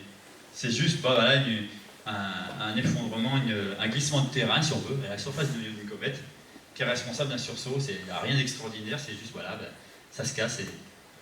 Alors, qu'est-ce qu'on a appris, par contre, donc de ce qui compose la comète, parce que c'est un petit peu la science derrière qu'on veut faire. donc avec les différentes expériences. Donc là, j'ai listé grossièrement un petit peu l'ensemble des molécules, et encore, c'est pas tout à fait exhaustif, qui ont été observées dans les comètes de manière générale, et puis surtout dans la comète Churyumov-Gerasimenko. Il faut savoir que sur ces molécules, il y a une trentaine qu'on arrive à détecter plus ou moins régulièrement depuis la Terre. Il y a du méthanol, et puis il y a aussi un peu d'éthanol, hein, donc... butanol est très peu, mais l'éthanol, c'est... D'ailleurs, on l'a détecté quasiment simultanément dans une autre comète à distance. Donc l'éthanol, c'est l'alcool éthylique, c'est celui que vous avez dans votre verre de vin ou de... Voilà. Et je m'étais amusé à calculer d'ailleurs, et ça a bien plu à la NASA pour faire son communiqué de presse, c'est que la comète en question, qui était la comète Lovejoy, qui portait déjà un nom sympathique, qui était passée près du Soleil, on avait détecté que la quantité d'alcool qui s'échappait chaque seconde de la comète, c'était l'équivalent de ce qu'on avait dans 500 bouteilles de vin. Alors tout le monde a dit, ouais, super. Et ça a réussi à faire quand même un petit encadré dans la une du Canard enchaîné. On a découvert de l'alcool, et en plus on avait une molécule qu'on appelait, qui est l'éthylène, qui est le glycolaldéhyde, qui n'est pas vraiment un sucre, mais un précurseur de sucre. Donc on a dit, on a découvert du sucre et de l'alcool dans une comète, c'est l'happy hour. Voilà, ça plaît aux médias, quoi, voilà. Voilà, alors là c'est un peu la même chose que je vous ai présenté tout à l'heure, mais sans mettre de chiffres, où les bulles étaient proportionnelles à la taille, à la proportion des molécules d'un comète, mais vous voyez que l'essentiel quand même, ça reste, alors que ce soit en nombre à gauche ou en masse à droite, c'est de l'eau, et bon, sous forme de glace, de la glace d'eau. Toutes les autres molécules sont pas mal des traces, sauf là, en violet et en rose, dioxyde de carbone et monoxyde de carbone. Et après ça, si on veut faire un détail, voilà, on va peut-être pas faire de la chimie, mais en gros, vous avez bon, les 3/4, c'est de l'eau, il y a du CO2 et de l'eau, et puis après ça, dans les quelques pourcents, les 5% qui restent, ça va se répartir des molécules organiques, dont un petit peu d'alcool ici. Il y a aussi l'éthylène glycol qu'on appelle aussi l'antigel. Bon, malheureusement, c'est quand même gelé dans les comètes. C'est pas les turquettes. Des molécules azotées. Alors, les molécules azotées, c'est quand même une chose intéressante, c'est que quand on regarde le rapport, je vais en parler un petit peu après, d'azote, oxygène et carbone dans le système solaire, il y a un problème dans les comètes, c'est qu'il en manque. C'est-à-dire que par rapport à l'oxygène et au carbone, on est en déficit d'azote. Donc il faut savoir où est passé cet azote qui devait être aussi présent lorsque les comètes sont formées. Et puis bon, pour ça, il y a les hydrocarbures et les molécules soufrées, quoi. Alors voilà justement dont je vous parlais, la une du Canard enchaîné, là. Voilà, l'alcool ici qu'on observait dans une comète, c'est ce que j'avais en fait découvert avec ce radiotélescope là. Et depuis, en fait, on l'a découvert, l'alcool il est ici. Alors, il n'est pas très fort dans certaines comètes, et là, cette comète Lovejoy était bien visible, et puis on l'a découvert depuis dans un certain nombre d'autres comètes, quoi, et c'est visible depuis la Terre, quoi. Alors pourquoi je vous parle aussi de ces molécules complexes alors, donc, il y a le méthanol, bon, qui est l'alcool méthylique, hein, qui est déconseillé de boire parce qu'il est toxique. Et puis après ça, tout un tas de molécules organiques. Donc l'éthanol, il est là, le glycolaldéhyde est là, l'éthylène glycol. C'est que c'est intéressant, et je vous rappelle un petit peu ce passage de cette comète interstellaire, de comparer ça à ce qu'on voit dans un milieu interstellaire, dans des zones où il y a des étoiles qui sont en train de se former, et puis des objets qui sont probablement sublimés par la chaleur de l'étoile. Donc c'est un peu des flots bipolaires, c'est des jaunes, voilà, il y a des étoiles en formation, puis autour de ça on voit tout un tas de molécules. Donc là c'est ce que je mets en rouge et en orange. Alors là on va surtout regarder les ordres de grandeur, mais grossièrement vous voyez la forme des profils en rouge et orange, c'est assez proche de ce qu'on a en bleu, en noir, en vert qui sont dans les comètes. C'est ce qui nous dit, finalement les molécules qu'on trouve en ordre de grandeur, en proportion, dans telle quantité dans les comètes, on retrouve à peu près les mêmes proportions autour des autres étoiles qui sont dans le voisinage de la galaxie. Ce qui fait qu'en fin de compte, cette comète, on verra qui venait d'un autre système stellaire, c'est pas surprenant si la composition n'est pas si différente que ça. Et puis alors là, donc après ça, c'est les grains, donc la composition. Donc là, c'est uniquement en phase solide, hein. Dans les grains qui ont été analysés, on a recueilli des grains qui ont... Vous voyez, bon, c'est petit, hein. Là, le champ fait 1 millimètre, donc des grains qui ont été collectés par Rosetta, on a pu mesurer la composition. On ne va pas rentrer dans les détails, mais en gros, pour une moitié, c'est du minéral et l'autre moitié, c'est de l'organique. Puis bon, après ça, pourquoi tout ce qui est C plus O, c'est H et O, ça va faire de l'organique. Et après ça, donc, oxygène va se répartir entre des oxydes de métallique et des oxydes de fer. Et bon, en masse, ça fait à peu près moitié-moitié, quoi. Et alors, donc la question que je vous disais, c'est que on a pu après avoir une idée de la quantité de gaz et les proportions des molécules dans le gaz, dans les poussières. Donc voilà ce qu'on observe. Donc oxygène-carbone, oxygène-carbone. Et voilà ce qu'on a estimé qui était dans la nébuleuse d'où sont formées les planètes. C'est-à-dire qu'en vert, c'est ce qui est molécule azotée, bah, il en manque. Le rouge, on a une bonne partie qui va venir de la partie gazeuse, il y en a peut-être aussi dans les poussières. Mais on a un problème où est passé cet azote qui était en plus grande quantité dans le système solaire quand sont formés les comètes. Alors, une des possibilités, c'est que ce qu'on a observé jusqu'à présent, c'est pas tout. Il y a une partie, c'est des poussières, une partie, c'est de la glace, et il y a une autre partie qui est ni glace ni poussière. Et ce sont des molécules, alors en l'occurrence, on propose que ce soit un peu des sels d'ammonium, comme on a des sels de chlorure qui sont le chlorure de sodium, par exemple, le sel classique. Donc là, on remplace donc, Na+ par NH4+. Et apparemment, il y a des sels d'ammonium à la surface du noyau de la comète. C'est ce qu'on voit dans les signatures ici, en spectroscopie infrarouge. Il y a aussi, à un moment, vers la fin de la mission, là c'était en septembre 2016, il y a l'instrument qui s'appelle le spectromètre de masse qui analyse la composition de ce qui arrive au niveau de la sonde, qui visiblement a avalé, on va dire, un gros grain. Et ce gros grain, voilà, le spectre en bleu, c'est ce qu'ils ont mesuré dans la composition, donc tout d'un coup tout a augmenté. Et puis, quelque part, je ne sais plus où est-ce que c'est, mais on a des composés qui peuvent former des sels d'ammonium qui sont apparus en grande quantité. Donc, alors je ne sais plus où est-ce qu'il est, mais il faudra chercher. Je ne vais pas rentrer dans les détails. Mais... Donc l'hypothèse, c'est qu'à la fois du fait des spectres infrarouges et puis de cette analyse-là, c'est qu'il y ait des sels d'ammonium à la surface qui sont des composés qui ne passent pas aussi facilement à l'état de vapeur que les glaces d'eau, les glaces de dioxyde de carbone, mais qui passent quand même, qui se décomposent plus facilement que des grains. C'est-à-dire que quand on va collecter ça à 10 ou 20 ou 30 km avec les instruments de Rosetta, eux, ils sont déjà passés à l'état de vapeur, ils sont déjà dissociés, donc on ne va pas les mesurer dans la phase solide. Par contre, on voit pas, ils n'ont pas beaucoup de signatures en phase gazeuse et puis ils vont être décomposés. Donc, et l'avantage, par rapport à notre problème d'azote, c'est que ces grains ils sont fabriqués à partir de NH3, en fait, NH3 plus HCOH plus un acide. Donc c'est une source probablement importante de l'azote qui manque. Il est en fait à la surface, il est sous nos yeux, mais on ne le voyait pas. Alors après ça, je vais un petit peu rentrer dans le détail, alors c'est un petit peu technique, je ne sais pas, je ne voudrais pas vous prendre trop de temps, mais il se pose d'autres questions aussi, savoir est-ce que les comètes finalement elles sont homogènes, parce qu'on voit des choses, mais est-ce que on a vu un côté de noyau des comètes, mais l'autre côté, est-ce que c'est la même chose? Alors là, un exemple d'une comète tout à fait différente, et qui vous montre que... Alors, il y a quelquefois, il y a des aspects contre, et puis il y a des aspects pour. Alors là, je vous montre un aspect pour montrer que c'est homogène. Donc c'est une autre comète, qui est passée pas très loin de la Terre en 2009, la comète Lune. Et puis un jour, donc là, je prends le 25 février, le 26 février, on voit qu'à gauche, là c'est des raies d'émission de deux composés, comme l'acide cyanurique et méthanol. Hop, la raie est 2 fois plus forte, puis hop, elle est 2 fois plus faible le 27. Donc quand on voit, hop, ça monte, hop, ça descend. Et de pair, c'est-à-dire qu'en fait, quand on trace ici, sur la droite, pour chacun des composés, l'évolution au cours du temps, ils ont tous la même évolution. Ça veut dire que là, ce qu'on voit clairement, c'est qu'il y a un effet de rotation du noyau de la comète, il y a un côté qui émet moins de gaz que l'autre, mais dans les mêmes proportions. C'est-à-dire qu'il y a un côté qui va émettre 2 fois moins d'eau, 2 fois moins d'acide cyanurique, 2 fois moins de méthanol, mais la composition reste la même. Donc là, ça suggère que la composition est homogène dans cette comète-là. Un autre exemple, je vous avais montré tout à l'heure, là c'est une autre image, cette comète qui s'appelle Shannon 3 qui s'est cassée en morceaux. En plus, elle est passée très près de la Terre en 2006, donc on a pu analyser la composition de chacun des morceaux. Donc il y a le morceau qui est le noyau principal, et puis il y a le noyau B ici qui est en train de se fragmenter, qui montre un petit peu de quoi est composée la comète, d'autant plus qu'il va se fragmenter complètement, donc c'est vraiment la composition globale. Et ben, quand on trace la composition du noyau B en fonction du noyau C, sur une dizaine de molécules, ça s'aligne parfaitement. Et donc la composition est exactement la même dans les deux morceaux. Donc ça suggère évidemment que la comète est homogène en composition. Et par exemple, si je compare ce noyau B à notre comète qui est Virtanen, on voit par contre que ça ne s'est pas du tout aligné.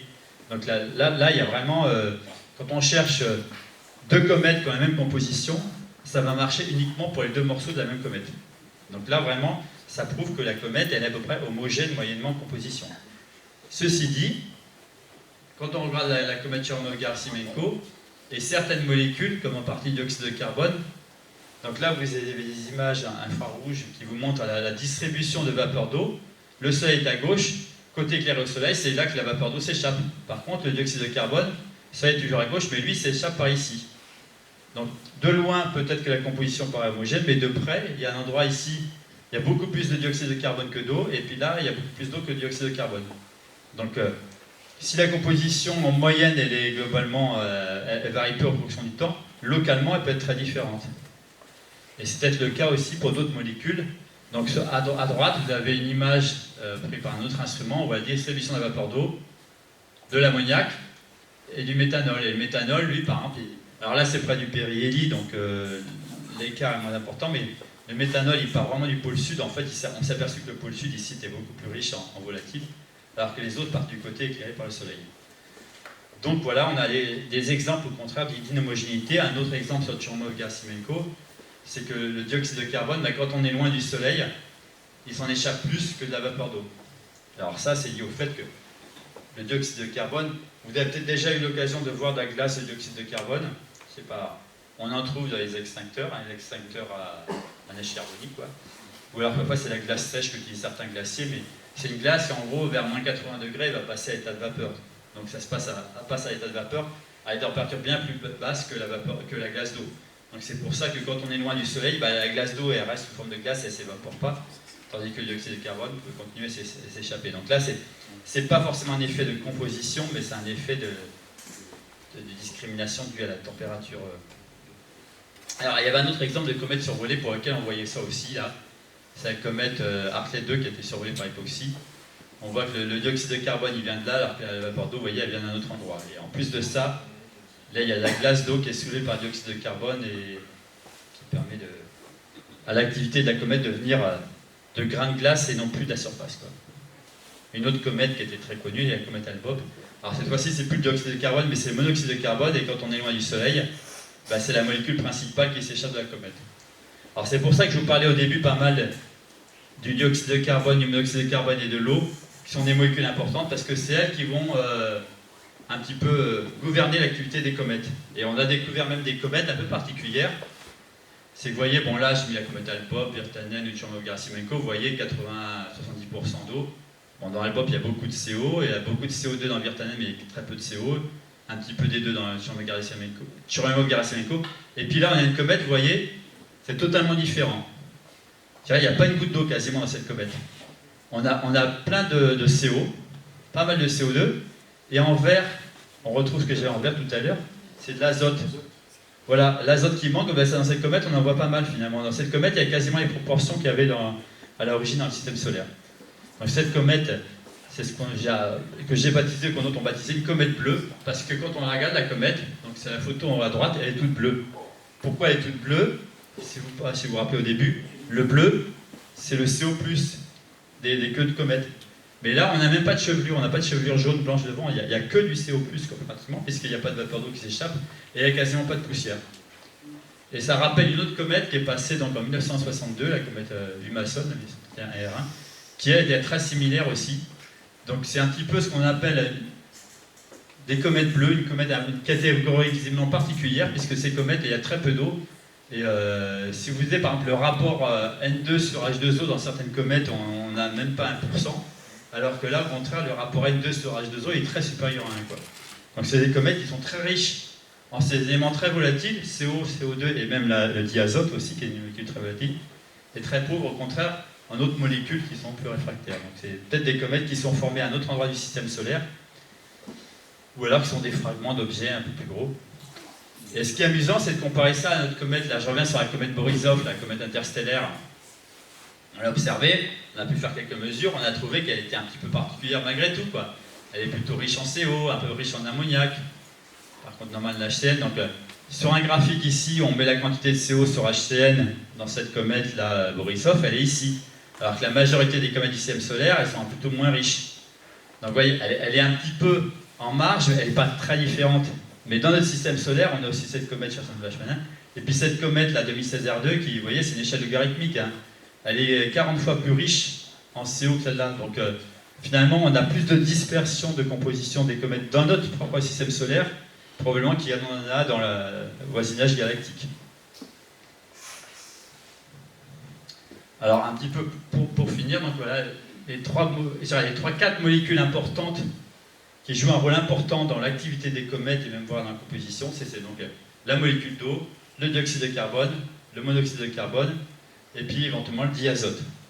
Alors ce qu'il faut savoir, c'est que ces molécules CO et CO2, parfois on arrive à des abondances de 30 à voire 20%, et contrairement aux autres molécules qui sont à l'état de quelques traces, qui peuvent être piégées dans la glace d'eau, celles-ci, elles ne peuvent pas être piégées dans la glace d'eau.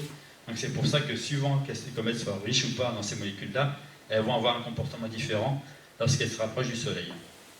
Alors je vais juste terminer par des choses un petit peu plus compliquées, mais qui sont les dernières choses qui sont importantes pour un peu connaître l'origine de la matière organique sur Terre et leur liaison par rapport aux comètes. C'est ce qu'on appelle les rapports isotopiques. Alors les rapports isotopiques, c'est le plus simple, c'est le cas de l'eau. L'hydrogène dans la nature, c'est composé d'un proton et un électron qui tourne autour. Ça, c'est l'atome d'hydrogène. Il existe une version de l'autre qu'on appelle le deutérium. C'est que dans le noyau, il y a un proton plus un neutron et un électron qui tourne autour. Les propriétés physiques, elles sont indifférenciées. Et on a l'eau semi-lourde qui va être composée d'un oxygène, un deutérium, un hydrogène, et l'eau normale, eau et deux hydrogènes. Alors la proportion sur Terre, on en a, je crois que c'est 1 pour 3000 à peu près. Et vous buvez de l'eau, vous ne vous rendez pas compte que vous buvez sur 3 molécules d'eau, il y en a une, c'est du HDO. Ne vous en faites pas, c'est pas poison, c'est normal, c'est pas radioactif, vous risquez rien. Mais, comme c'est des composés qui sont... c'est vraiment la structure même des atomes, il n'y a que les réactions nucléaires qui pourraient faire disparaître du deutérium ou le transformer en hélium ou en hydrogène, ce qui se passe dans le Soleil. Mais une fois que vous avez fabriqué vos molécules d'eau avec la quantité de deutérium qu'il y a dedans, impossible de changer ce rapport. Il est là définitivement tant que vous n'avez pas fusionné dans une étoile l'objet. Donc, le rapport entre HDO sur H2O, il va être caractéristique du moment de la formation, donc au moment où ces molécules ont été intégrées dans l'objet, que ce soit intégré dans les océans terrestres ou dans les comètes. Donc ce qui nous intéresse, c'est de savoir est-ce que dans l'eau des océans terrestres, on a le même rapport que dans l'eau des comètes. La réponse, c'est une réponse de Normand, je suis désolé, on est plutôt en Bretagne, un peu loin. C'est peut-être d'un oui, peut-être d'un non. Et vous voyez, alors ce graphique-là, il vous montre la valeur de la Terre, là qu'on est en bleu. Donc ça, c'est la référence. Donc en l'occurrence, le rapport de deutérium-hydrogène, c'est 1,6-10-4. Mais ça veut dire qu'en fait, il y a 3,2-10-4 molécules de HDO par rapport à molécules H2O. Dans les météorites, il y en a pas mal, c'est comparable à la Terre, mais il y a que c'est un peu enrichi. Et dans les comètes, c'est ce nuage-là. Il y a des comètes, c'est peut-être Pinguy, voilà, une comète, la comète Lovejoy, la comète Virtanen et la comète RT2. C'est le même rapport que sur Terre. Donc on peut dire, l'eau, elle vient de ces comètes-là. Puis à côté de ça, on a les comètes qui sont plus riches. Et puis ici, en violet, vous avez la comète Churyumov-Gerasimenko. On a 3 fois la valeur terrestre. Donc voilà, c'est peut-être bien que non. C'est-à-dire qu'il y a des comètes, c'est le même rapport que sur Terre, et d'autres, c'est pas le même rapport. Alors j'ai envie de dire, attention, ce sont des mesures avec leur incertitude, vous voyez, ce qu'on appelle des barres d'erreur. Vous avez ici une comète, on a 2 mesures qui sont pas tout à fait compatibles, une autre aussi à l'aile, il y a encore des mesures. Et même pour Churyumov-Gerasimenko, il y a un article qui va bientôt sortir qui montre que finalement le rapport est peut-être terrestre. C'est-à-dire que ce ne sont pas des mesures faciles à faire parce que, un exemple, voilà, une observation faite avec le télescope Herschel dans la comète RT2, on a pu mesurer. Là, l'arrêt de HDO, vous voyez l'échelle ici. Alors, ça, c'est des millièmes de Kelvin. Bon, on mesure comme en température. Là, l'arrêt de H218O, qui est un isotope, là, il a 500 fois moins que d'eau, donc on a déjà une arrêt qui est 10 fois plus forte. Et puis là, l'arrêt de l'eau, là, on est 10 mais Kelvin, c'est-à-dire qu'il y a un facteur 1000 quasiment d'intensité entre ces raies-là. Et alors, quand il s'agit, évidemment, ce qui se passe, c'est que quand on a une raie aussi forte ici, elle est ce qu'on appelle optiquement épaisse, c'est-à-dire que c'est comme si vous voyez un nuage par le dessous, et on vous demande la hauteur du nuage. Quand on voit quasiment à travers, on peut avoir une idée, mais quand on ne voit pas à travers, on ne peut pas savoir si le nuage fait 10 km ou 1 km. Et c'est ça le problème, et c'est toute la difficulté en fait, de mesurer ces rapports-là. C'est qu'en fait, voilà, on a une grosse incertitude, donc je veux dire, la question reste ouverte. Et juste pour terminer, on a aussi le problème, à nouveau avec l'azote, je vous disais, non seulement il nous manque de l'azote, mais on a aussi un problème quand on parle de rapport isotopique, c'est-à-dire que l'azote 15, qui a donc un neutron de plus dans le noyau, le problème c'est que en fait il y en a trop dans les comètes par rapport à sur Terre. Et encore, c'est même pas le même rapport qu'on a dans l'origine du système solaire qui était dans Jupiter, dans le Soleil, où on avait un rapport à 14 sur qui valait 500, c'est-à-dire qu'il y avait 400, on est plutôt 450, donc un azote 15 pour 450 azote 14. Sur Terre, c'est 1 pour 272, et en moyenne, dans les comètes, c'est plutôt 1 pour 150. Mais il y a peut-être quelques exceptions près. Donc là, voilà, on est sur une problématique. On peut dire que voilà, peut-être que les comètes ont amené l'eau des océans terrestres, mais elles n'ont pas amené l'azote, puisque c'est pas le même azote. Voilà, donc le problème reste ouvert, c'est pour ça qu'il y a encore beaucoup de travail à faire sur les comètes.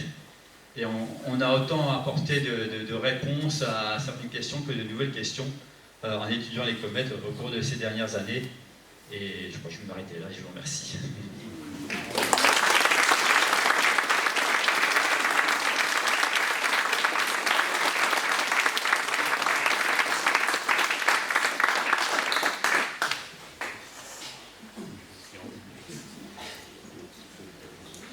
J'ai le micro, alors si vous avez des questions, n'hésitez pas, je le fais passer.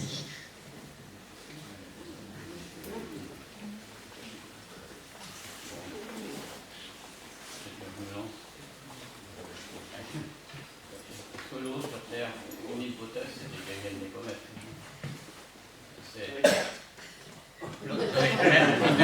Une des questions, c'était, à un moment, c'était de se demander si l'eau qui est sur la Terre provenait des comètes. Oui, alors j'ai donné la réponse de Normand.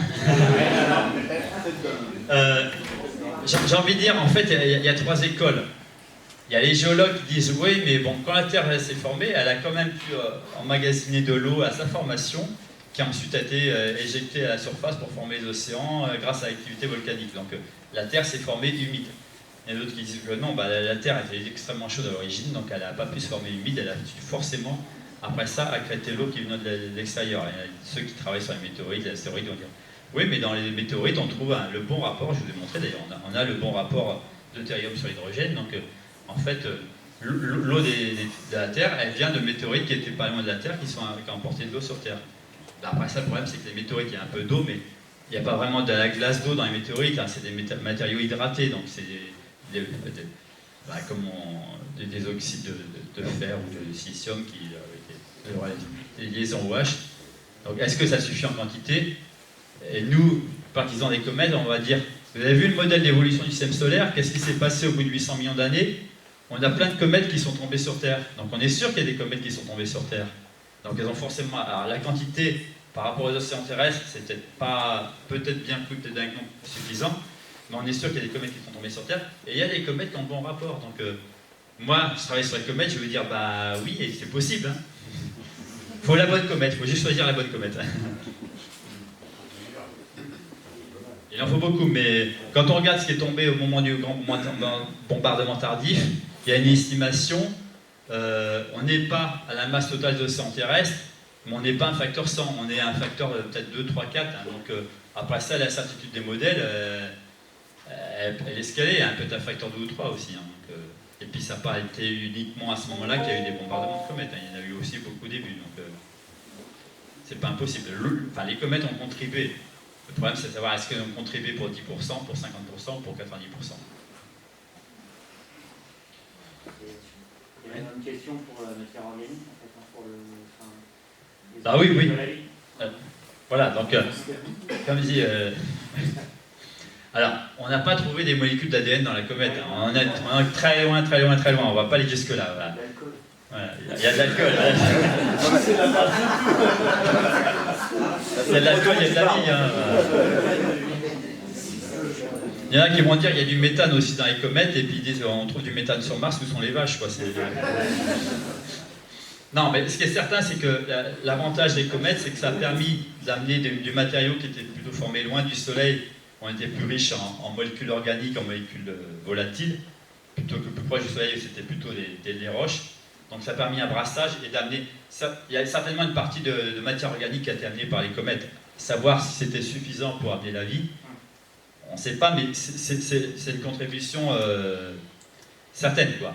Après ça, bon, est-ce que c'est suffisant? Bon, bah, il faudrait trouver un système planétaire dans lequel il n'y a pas eu de comète et voir est-ce que ça a permis d'apparaître la vie si on est au bon endroit dans la zone de vie, quoi. Est-ce que l'eau est un élément important dans l'univers? L'eau? Oui. Ah, oui, en fait, l'eau. Alors, il faut savoir que les éléments les plus importants, les plus abondants dans l'univers, c'est l'hydrogène et puis l'hélium. Bon, ça qui ont été créés à l'issue du Big Bang. Après ça, les trois éléments qu'on trouve quasiment à la suite, c'est ceux qui sont formés dans les étoiles, même les étoiles de première génération qui sont relativement massives, c'est le carbone, l'oxygène et l'azote, quoi. Et l'oxygène dans l'univers, donc qui est produit par ces étoiles, alors je ne sais plus quelle est la proportion, hein, c'est de l'ordre du millième, un peu moins par rapport à l'hydrogène, il va se combiner aux molécules qui sont les plus abondantes. Donc en premier, il va se combiner à l'hydrogène. Donc l'oxygène avec l'hydrogène, ça forme de l'eau. Et en fait, de l'eau, il y en a un peu partout dans l'univers. Parfois, il va se combiner avec le carbone, ça va faire du CO, voire du CO2. Mais l'oxygène qui est dans l'univers, d'ailleurs, c'était un petit problème de certaines missions comme Herschel ou Odin, on essaie de tout voir sans trouver de l'oxygène moléculaire dans l'univers. On a énormément de mal à en trouver et on en trouve très peu. L'essentiel de l'oxygène va se trouver sous forme soit de CO, soit de H2O. Donc l'eau, on en trouve, on dirait un peu partout, quoi. Il y a une question là-bas, oui. Oui. Je voulais savoir. Ah, avec le micro. Je me demandais comment étaient choisis les noms des comètes, parce qu'ils ont des noms longs et un peu bizarres. Je me demandais s'il y avait une classification. Oui, alors, je vais te demander ton nom, c'est quoi? Juste pas, non, comme ça. C'est-à-dire Ton nom, c'est quoi? Louane, ouais, nom de famille. Oui, bah, en fait, les noms des comètes, c'est les noms des gens qui les découvrent, quoi. Donc, tu peux avoir un nom simple, moi j'ai un nom simple, mais il y en a qui s'appellent Churyumov, bon, c'était un russe, Gerasimenko, c'était aussi une russe, et il y en a qui... Voilà, et en fait, on donne, historiquement, et c'est toujours la règle, on donne le nom des découvreurs. Alors, bon, quand il y a un découvreur qui s'appelle Hal et un autre qui s'appelle Bob, ça fait Bob, ça fait des noms simples. Il y a deux ou trois exceptions. Il y a la comète de Halley et la comète de Encke. Comme c'était les premières comètes, d'ailleurs, depuis ces comètes périodiques, on leur donne un numéro en fonction d'ordre dans lequel on a décidé qu'on a reconnu qu'elle était périodique. Et la comète de Halley, c'est le numéro 1 parce que c'est la première comète. Et c'est Edmund Halley qui a montré que c'était une comète qui revenait, donc, pour ça qu'il porte son nom, mais c'est pas lui qui l'a découverte. Mais la comète de Encke, c'est la deuxième pour laquelle on a reconnu ça. Mais toutes les autres, elles portent le nom des découvreurs. Donc, c'est pour ça qu'il y a des noms qui sont très simples. Et puis d'autres, il y a une comète qui s'appelle Onda Kos-Pajdušáková parce que ça a été découvert par des Tchèques qui ont des noms un peu plus compliqués. Donc, voilà, donc ceux qui découvrent les comètes, après ça, on peut leur dire trouvez-vous un nom plus simple si vous voulez que tout le monde le prononce. Mais...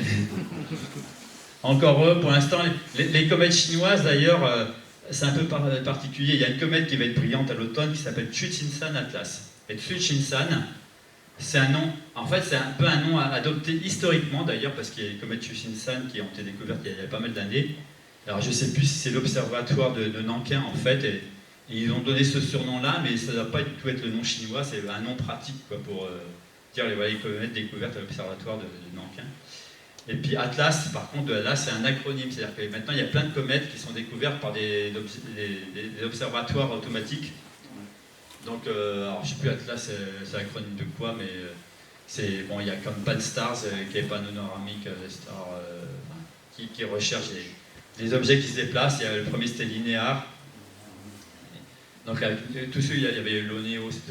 Quand il y a un N dedans, c'est pour dire un NE, souvent on trouve un NE, c'est pour Near Earth, c'est-à-dire qu'ils cherchent les objets qui passent près de la Terre, quoi. Donc c'est pour ça que là, quand c'est les systèmes automatiques, ça porte le nom d'un acronyme. Alors c'est moins esthétique, heureusement parfois c'est pas trop compliqué à prononcer. Atlas, c'est assez simple. Mais voilà, donc historiquement, c'est le nom des découvreurs, et puis ça reste le cas, mais parfois le découvreur, c'est une machine, donc ça porte le nom d'une machine.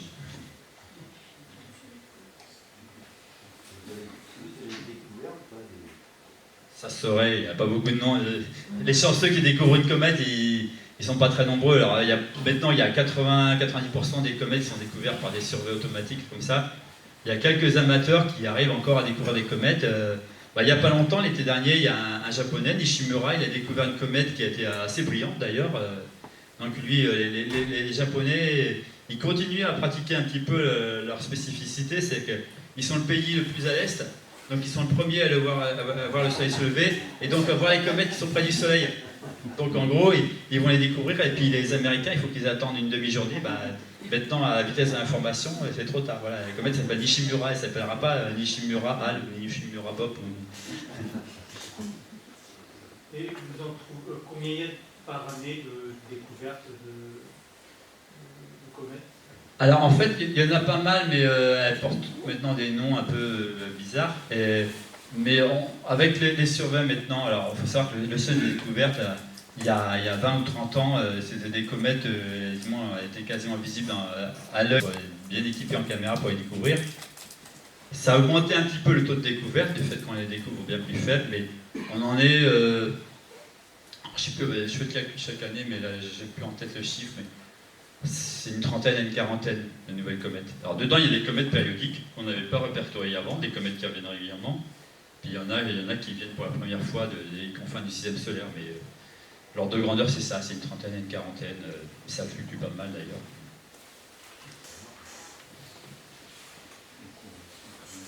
Bon, il y a peut-être des années on est monté à 60, mais je pourrais retrouver les chiffres si vous voulez. Et en fait, malgré tout, il reste quand même une proportion des retours peut-être de 5%, 50% qui sont découvertes par des amateurs. C'est-à-dire que les amateurs aussi ont progressé. C'est-à-dire que maintenant, il y a des amateurs qui sont équipés pour découvrir des comètes à magnitude 18, alors que il y a 30 ans, ils découvraient avec des jumelles à magnitude 10. Quoi.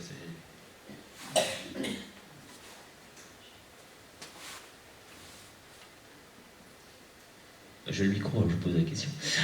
Tout à l'heure, par rapport aux comètes interstellaires, on a quantifié les dimensions de ces objets-là. C'est des petits objets, des gros objets? Alors, ça c'est un peu la question qu'on nous pose tout le temps. Puis quand on dit une nouvelle comète, on dit est-ce qu'elle va être brillante, est-ce qu'elle va être aussi prometteuse que ce qu'on annonce?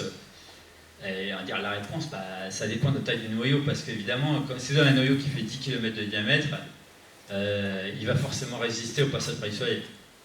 Dans le meilleur ou pire des cas, il va se casser, mais s'il va se casser, il va avoir une augmentation de luminosité considérable qui peut atteindre un facteur 1000, et ça sera encore plus spectaculaire. Mais on aimerait bien savoir, mais on n'a pas de moyen de mesurer. Quand on découvre des comètes, maintenant, la comète Churyumov Atlas dont je vous parlais, elle a été découverte au-delà de l'orbite de Jupiter. Si son noyau fait 1 km de diamètre, d'autant plus qu'il est entouré d'un nuage de poussière, on est incapable de mesurer. On est incapable de dire si le noyau faisait 1 ou 10 km de diamètre, malheureusement. Et la comète Borisov, c'est pareil. Après ça, on peut estimer en fonction de l'activité. On dit, bon, voilà, si c'est un noyau qui est 80% actif, 50% actif, en gros, voilà, on fait le calcul, il y a telle distance du Soleil, ça veut dire qu'il y a telle quantité de vapeur d'eau qui va s'échapper. Mais ça donne qu'un ordre de grandeur, on peut se tromper d'un facteur 2 ou 3. Quoi. Donc la comète Borisov, je sais plus, il y a peut-être une estimation de l'ordre du kilomètre de diamètre, mais ça c'est difficile d'être plus précis, et parfois on peut sous-estimer ou voire surestimer. À un moment on pensait qu'on sous-estimait systématiquement, mais je vous montrer un moment la comète Hartley 2. En fait, si à partir de la quantité de gaz qui s'échappe on estimait la taille du noyau, on estimerait que le noyau est 3-4 fois plus gros. Et en fait il ne l'est pas, c'est parce que il y a toutes ces petites boules de neige qui sont soulevées par le CO2 qui font qu'en fait la quantité de glace qui va se sublimer, elle est bien plus importante que si elle venait de la surface du noyau, parce que voilà, on a tout un nuage qui va produire de la vapeur d'eau au-delà du noyau sur des kilomètres carrés, alors que le noyau fait à peine 2 km de long. Quoi. Et probablement d'ailleurs certaines nouvelles comètes, alors là c'est peut-être plus un peu subjectif de ma part, mais je pense qu'il y a beaucoup de comètes nouvelles qui arrivent pour la première fois des nuages de Oort, qui sont des comètes, on va appeler hyperactives, c'est un terme qu'on a défini, hyperactive, c'est-à-dire que la quantité de vapeur d'eau qui s'échappe du noyau n'est pas représentative de la taille du noyau, elle surestime la taille du noyau, parce qu'en fait le noyau, il est en train de perdre des grains qui vont se sublimer plus loin que le noyau en permanence, et donc en fait le noyau est plus petit qu'on croit, et c'est le cas par exemple des comètes Ison, dont il y a une dizaine d'années, on avait surestimé ses chances de survie, et finalement elle s'est désintégrée en arrivant près du Soleil parce que le noyau était bien plus petit qu'on pensait. Quoi. Et ça meurt comment, une comète? Ça meurt d'épuisement. En gros, alors un ordre de grandeur qui est assez bien vérifié, on va éventuellement moduler par la fraction active, donc c'est le chiffre dont je parlais un petit peu, voilà, donc voilà, la quantité de surface qui émet de la vapeur d'eau. C'est que typiquement pour une comète qui passe à une distance moyenne au Soleil, on va dire la distance de la Terre au Soleil quand on passe au périhélie, elle va perdre 1 à 2 mètres, si on répartissait sur la surface, de rayon. Donc une comète qui fait 1 km de diamètre, 1000 passages près du Soleil, 1000 fois 1 mètre, 1 km, donc 2 km de diamètre, en 1000 passages, elle a perdu toute sa matière. 1000 passages, quand on revient tous les 6 ans, ça fait 6000 ans. Ça veut dire que les comètes qu'on voit, probablement, la plupart, et d'ailleurs on en voit qui sont un peu en fin de vie, on en voit qui se désintègrent comme ça. Alors ça se finit en se fragmentant, parce que c'est pas une érosion très régulière. On voit la forme des noyaux, ça va tourner plus vite, ça va se casser, tout ça, mais on voit des comètes qui arrivent et se désintègrent. Donc, voilà, c'est une des possibilités. Il y a une autre possibilité, je dirai après, mais une première possibilité, c'est que les comètes épuisent ces matériaux et au bout de quelques milliers de passages, elles disparaissent. Et c'est pour dire comme ça que les comètes qui reviennent périodiquement, même la comète de Halley, il y a 20 ou 30 000 ans, c'était pas les mêmes comètes, c'était des comètes qui depuis ont disparu, et puis celles qu'on voit maintenant, elles étaient encore trop loin pour être près du Soleil. Il y a l'autre possibilité aussi, c'est que en même temps, comme on a vu Churyumov-Gerasimenko, c'est pas mal recouvert de poussière, vous voyez tous ces débris, tout comme ça, et la comète, elle peut mourir, non pas d'épuisement, mais d'étouffement. Donc c'est la poussière qui va recouvrir toutes les zones actives, puis à un moment, ça va faire un manteau qui est tellement isolant, et je vous ai dit que c'était un bon isolant, ça va empêcher la chaleur d'atteindre des zones où il y a encore de la glace en profondeur, et la comète va être inactive. Donc la comète va continuer à se balader, mais on verra qu'un petit point lumineux comme un astéroïde, mais on verra que son orbite est plutôt l'orbite d'une comète. Et de temps en temps, puisque la comète, son orbite, sa période de rotation peut varier encore un petit peu pour une raison X et Y, ou alors elle va rentrer en collision avec tout ça, elle va se réactiver. On a vu des comètes comme ça, tout d'un coup, hop, elle était quasiment inactive, puis tout d'un coup elle se réactive. Elle a perdu une partie de ce manteau de poussière, et elle se réactive, et puis elle va se réactiver jusqu'à épuisement, ou alors jusqu'à étouffement nouveau, quoi.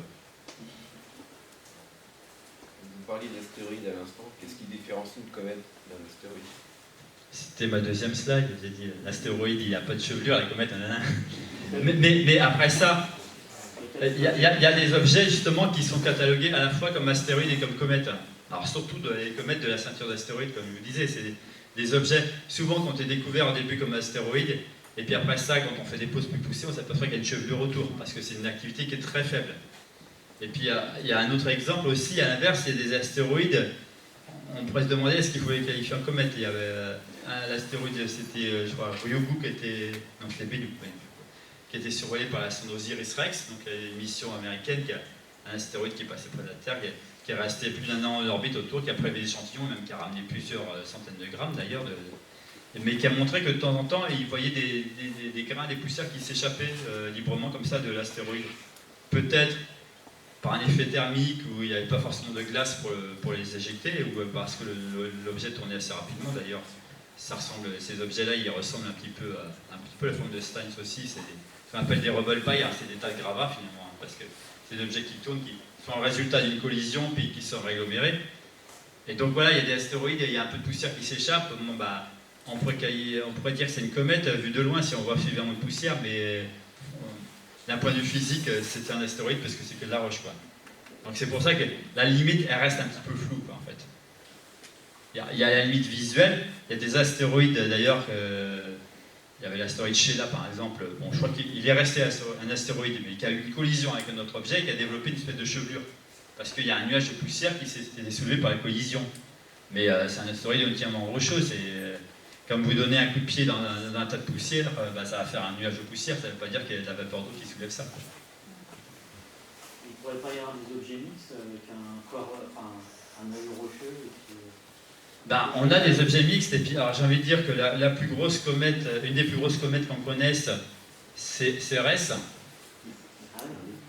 C'est l'astéroïde numéro 1, mais d'un point de vue composition, Cérès probablement, d'ailleurs, ce qui est paradoxal, c'est que Cérès contient probablement plus d'eau en proportion que la comète Churyumov-Gerasimenko, parce que vu sa densité pour un objet qui fait quasiment 1000 km de diamètre, il y a une densité qui est tellement faible que ça veut dire que la moitié de sa composition, c'est de la glace d'eau. C'est-à-dire qu'en gros, une densité de 2, la roche a une densité 3, la glace a une densité de 1, donc il faut moitié-moitié, quoi. Et puis on a vu aussi avec Herschel un peu de vapeur d'eau qui s'échappe de Cérès. Alors ça n'entraîne pas beaucoup de poussière, donc on ne voit pas de chevelure autour de Cérès, mais on pourrait dire Cérès, c'est une des plus grosses comètes. Donc voilà, il y a des objets, on sait qu'ils ont un petit peu la double casquette, et puis tous les objets de la ceinture astéroïdale, donc pour beaucoup, il y a des astéroïdes. Ils ont des doubles dénominations, astéroïdes et comètes, parce que découverts en tant qu'astéroïdes, et puis après ça, on a vu qu'il y a une chevelure, donc c'est des comètes aussi.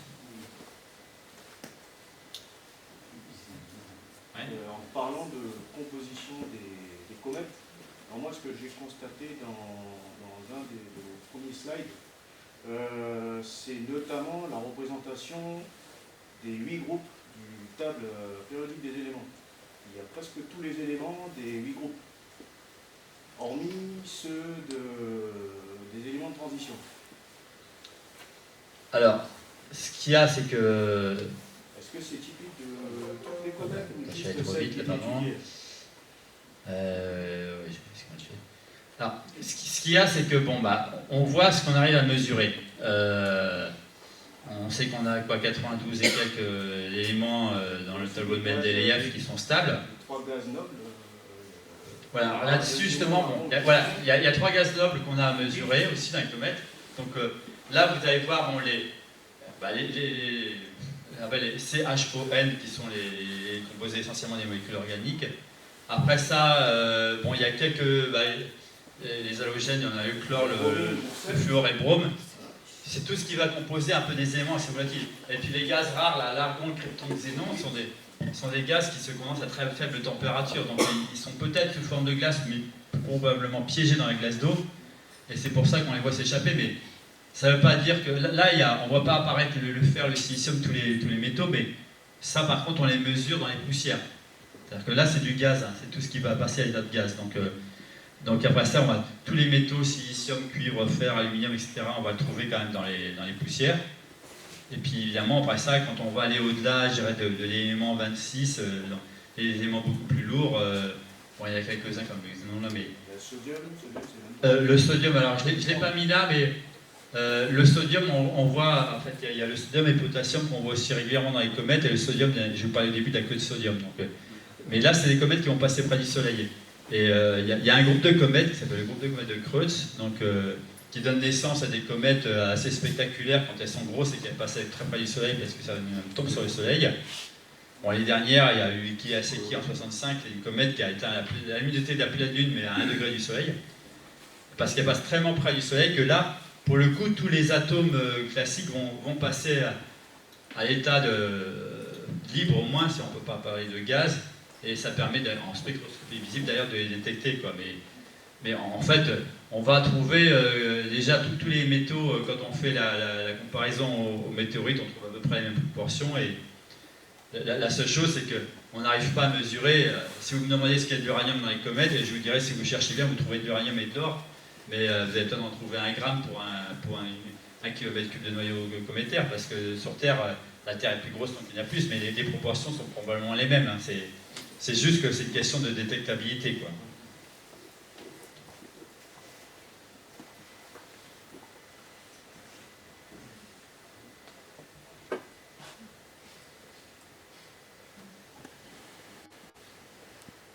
Pas de questions? J'en pose une dernière aussi.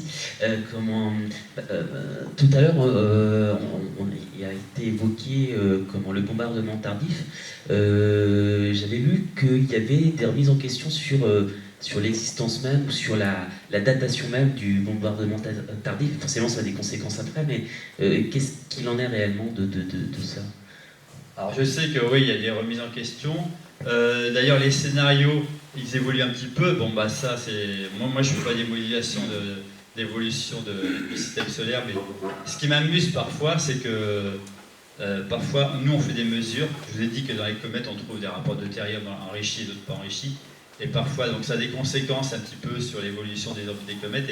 Et parfois, ça rentre comme un élément à prendre en compte dans leur modèle. Donc, nous, on dit attention, on a des barres d'erreur, n'oubliez pas de les prendre parce que vos modèles, et après ça, ils sont un peu... C'est pour ça qu'il y a des articles qui sortent qui contredisent les précédents parce que nous, on a fait une nouvelle mesure. Donc, mais c'est vrai que j'ai entendu dire que bon, c'est un petit peu remis en question, que la datation sur la Lune aussi est moins claire. Dans les derniers modèles, il y a eu des modèles où ils prévoyaient vraiment un pic à 800 millions d'années après la formation du système solaire. Maintenant, c'est plutôt... ils appellent ça l'advenir.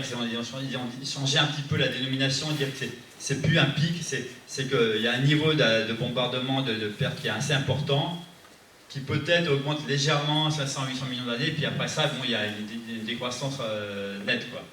Donc c'est peut-être plus aussi marqué, aussi ponctuel qu'on croyait avant. Et c'est peut-être pour ça que ça s'étale un petit peu dans le temps aussi. Mais Mais ce qui est sûr, c'est que bon, bah, sur la Lune, il y a quand même cet événement auquel il y a eu la formation des mers lunaires. Et puis on voit aussi des zones de cratérisation. Alors je ne sais plus si c'est sur d'autres objets du système solaire, même sur Mars, je crois, on voit aussi qu'il y a eu des périodes. Donc bon, il y a une évidence qu'il y a une période où il y a eu un bombardement intense et puis qui s'est calmé depuis. Après ça, bon, bah, je laisse ceux qui font les modèles à faire évoluer leurs modèles pour. Mais bon, voilà, bon, je ne veux pas être plus précis parce que je ne suis pas l'actualité de ces publications au jour le jour, mais ça évolue pas mal, quoi. C'est vrai qu'il y a des choses qui sont moins claires maintenant. Bah, en général, c'est quelquefois un peu trop simpliste comme modèle, il faut les compliquer, puis en passant, on s'aperçoit qu'évidemment, tout est possible. Donc le modèle de Nice reste d'actualité, il n'y a pas de... Ce serait dommage, c'est quand même... Oui, il reste d'actualité, mais avec des variantes, quoi. Puis, après ça, il y a le modèle de Nice, c'est un petit peu cette période de dire la deuxième illustration que j'ai mise, là, donc lorsque les orbites sont perturbées. Et puis il y a ce qu'on appelle le grand axe, qui est la période avant. Le modèle de Nice, c'est un petit peu Jupiter et Saturne qui s'éloignent du Soleil, qui vont venir perturber les planètes extérieures. Et puis voilà, cette partie-là. Et l'autre qu'on appelle le grand axe, c'est la période avant, lorsque ça migre vers le Soleil.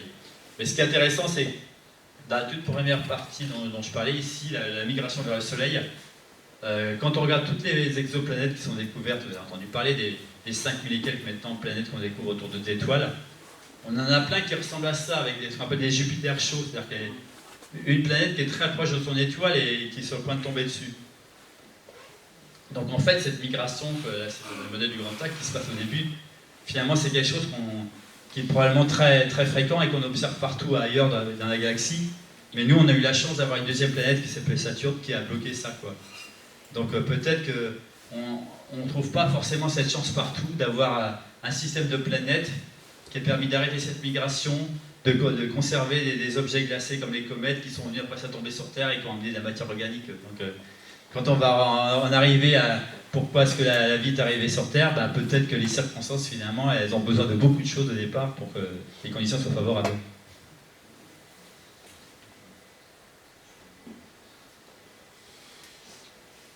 Est-ce que l'observation des comètes nous a permis de découvrir de nouvelles particules, de nouveaux éléments?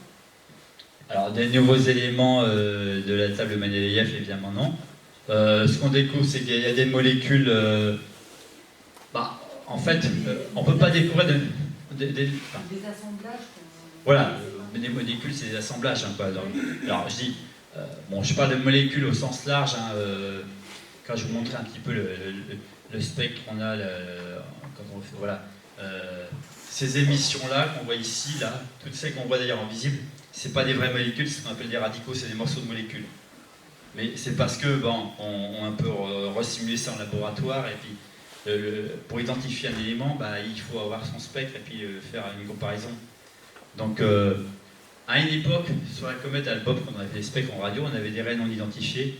Quelques années après, ils ont publié des spectres de raies, on dit celle-là, qui est identifiée, toutes évidemment correspondent, en l'occurrence c'était l'acétaldéhyde. Donc maintenant, je veux dire, on a beau avoir plein de raies dans les comètes, mais en tout cas en radio, malheureusement, moi j'aimerais bien trouver une raie non identifiée, mais quasiment toutes celles que j'ai sont identifiées par des molécules qu'on a connues en laboratoire. Des molécules plus ou moins stables, mais en général, quand on a des raies non identifiées, il y en a aussi pas mal en infrarouge. C'est plutôt des raies qui viennent d'éléments connus, mais qu'on a eu du mal à calculer parce que les conditions sont particulières. Mais un petit peu malheureusement, on n'a pas de raies non identifiées pour lesquelles on cherche une nouvelle molécule, quoi. Dommage, j'aurais bien aimé ça.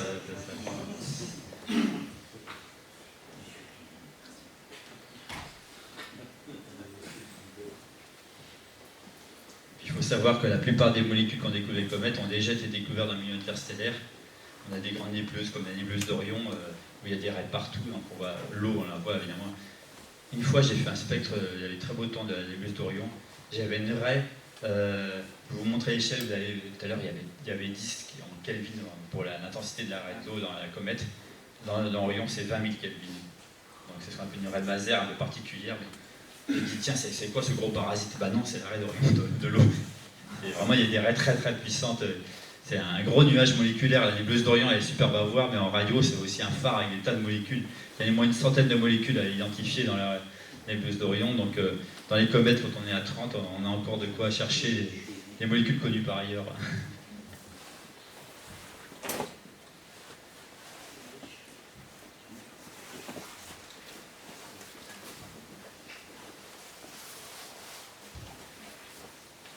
Pas d'autres questions? Ah, vas-y. Et la comète du siècle, c'est pour quand? De quel siècle? Oui. Bah, je veux dire, là on n'est pas très loin des côtes, c'est comme la marée du siècle. Alors, en fait, la marée du siècle, je revois, ça vient un peu tous les Star Wars tous les 20 ans. Quoi. Donc, déjà, bon, une belle comète tous les 20 ans, ça serait bien. Et après ça, je ne sais pas s'il faut dire que pour la luminosité des comètes, on fait des prévisions, des prédilections, des pronostics ou des prévisions astrologiques, mais c'est parfois, comme on dit, faire des plans sur la comète, ça veut bien dire ce que ça veut dire, c'est que c'est difficile à prévoir, quoi. Et malheureusement, dans mon travail, j'ai une implication, je n'en ai pas parlé, de la future mission de l'Agence spatiale européenne qui s'appelle Comet Interceptor, qui doit décoller en 2029. Et le but, c'est d'aller survoler une comète qui arrive du nuage de Oort, qui arrive pour la première fois. Mais ça veut dire que la comète, on ne la connaît pas actuellement. Donc, la difficulté, c'est qu'il faudra découvrir décider 3 ans à l'avance vers quelle comète on va. Et 3 ans avant, la comète, elle sera au niveau de l'orbite de Saturne, en gros. Donc, quand on découvre un petit point brillant nébuleux au niveau de l'orbite de Saturne, il faudra dire, est-ce que c'est la comète du siècle dans 3 ans, pour qu'on lance la mission vers celle-là ou pas. Donc, à l'heure actuelle, je ne sais pas quels sont. On n'a pas encore bien trouvé les critères pour être capable de faire ces prévisions-là. Là, on entend parler, par exemple, je vous parlais de la comète Chucitsan-Atlas. Les plus optimistes vous disent, bon, elle va atteindre magnitude 0, magnitude -1 au mois d'octobre. Alors, précision, peut-être même -2, c'est quand elle sera entre la Terre et le Soleil, donc on ne la verra pas parce qu'elle sera dans le du Soleil. Mais 15 jours après, elle va se dégager, elle sera visible le soir. Alors, moi, je vous dis, peut-être qu'elle sera que magnitude 6, en regardant un peu comment les comportements des précédentes comètes, d'autres vont dire avec magnitude 2. Donc une comète de magnitude 2 visible le soir, avec une queue qui peut faire 60 degrés, ça peut être Hyakutake quasiment. Une comète de magnitude 6 avec une queue qui fait 2 degrés, ça sera moins bien que la comète Pons-Brooks, que vous n'avez pas forcément tous vu. C'est difficile de prévoir. Hein. Certains diront que la comète Hyakutake, les anciens qui l'ont vue en 96, c'était une des plus belles comètes, même devant Hale-Bopp. Elle avait été découverte 1 mois et demi avant d'être plus brillant. Et ça arrive encore. Hein, je vous parlais de la comète Nishimura, elle était découverte le 10 août, elle était au plus près du Soleil, je ne sais plus, vers le mi-septembre. Quoi. Et bon, elle était dans les lueurs du Soleil quand elle a atteint un magnitude 2 ou 3, mais voilà, ça arrive encore. Quoi. La comète du siècle, peut-être qu'on la découvrira dans 15 jours et qu'elle sera spectaculaire dans 2 mois. Hein. Par contre, si on découvre une nouvelle Hale-Bopp, l'avantage, c'est que Hale-Bopp, on avait vraiment, même sans avoir mesuré la taille du noyau, mais l'information qu'elle était 4 ou 5 ordres de grandeur au-dessus des autres comètes pour dire que ce sera une très belle comète, et ça l'a été. D'un point de vue de taille de noyau, la comète de Hale-Bopp, c'était la comète du siècle, ou du siècle passé, mais il y a eu très peu de comètes de ce gabarit-là. On a découvert en 2014 une comète qui est quasiment 2 fois plus grosse que Hale-Bopp en diamètre. Le problème, c'est qu'au plus près du Soleil, elle sera au-delà de Saturne. Donc voilà, elle ne sera pas brillante. Quoi.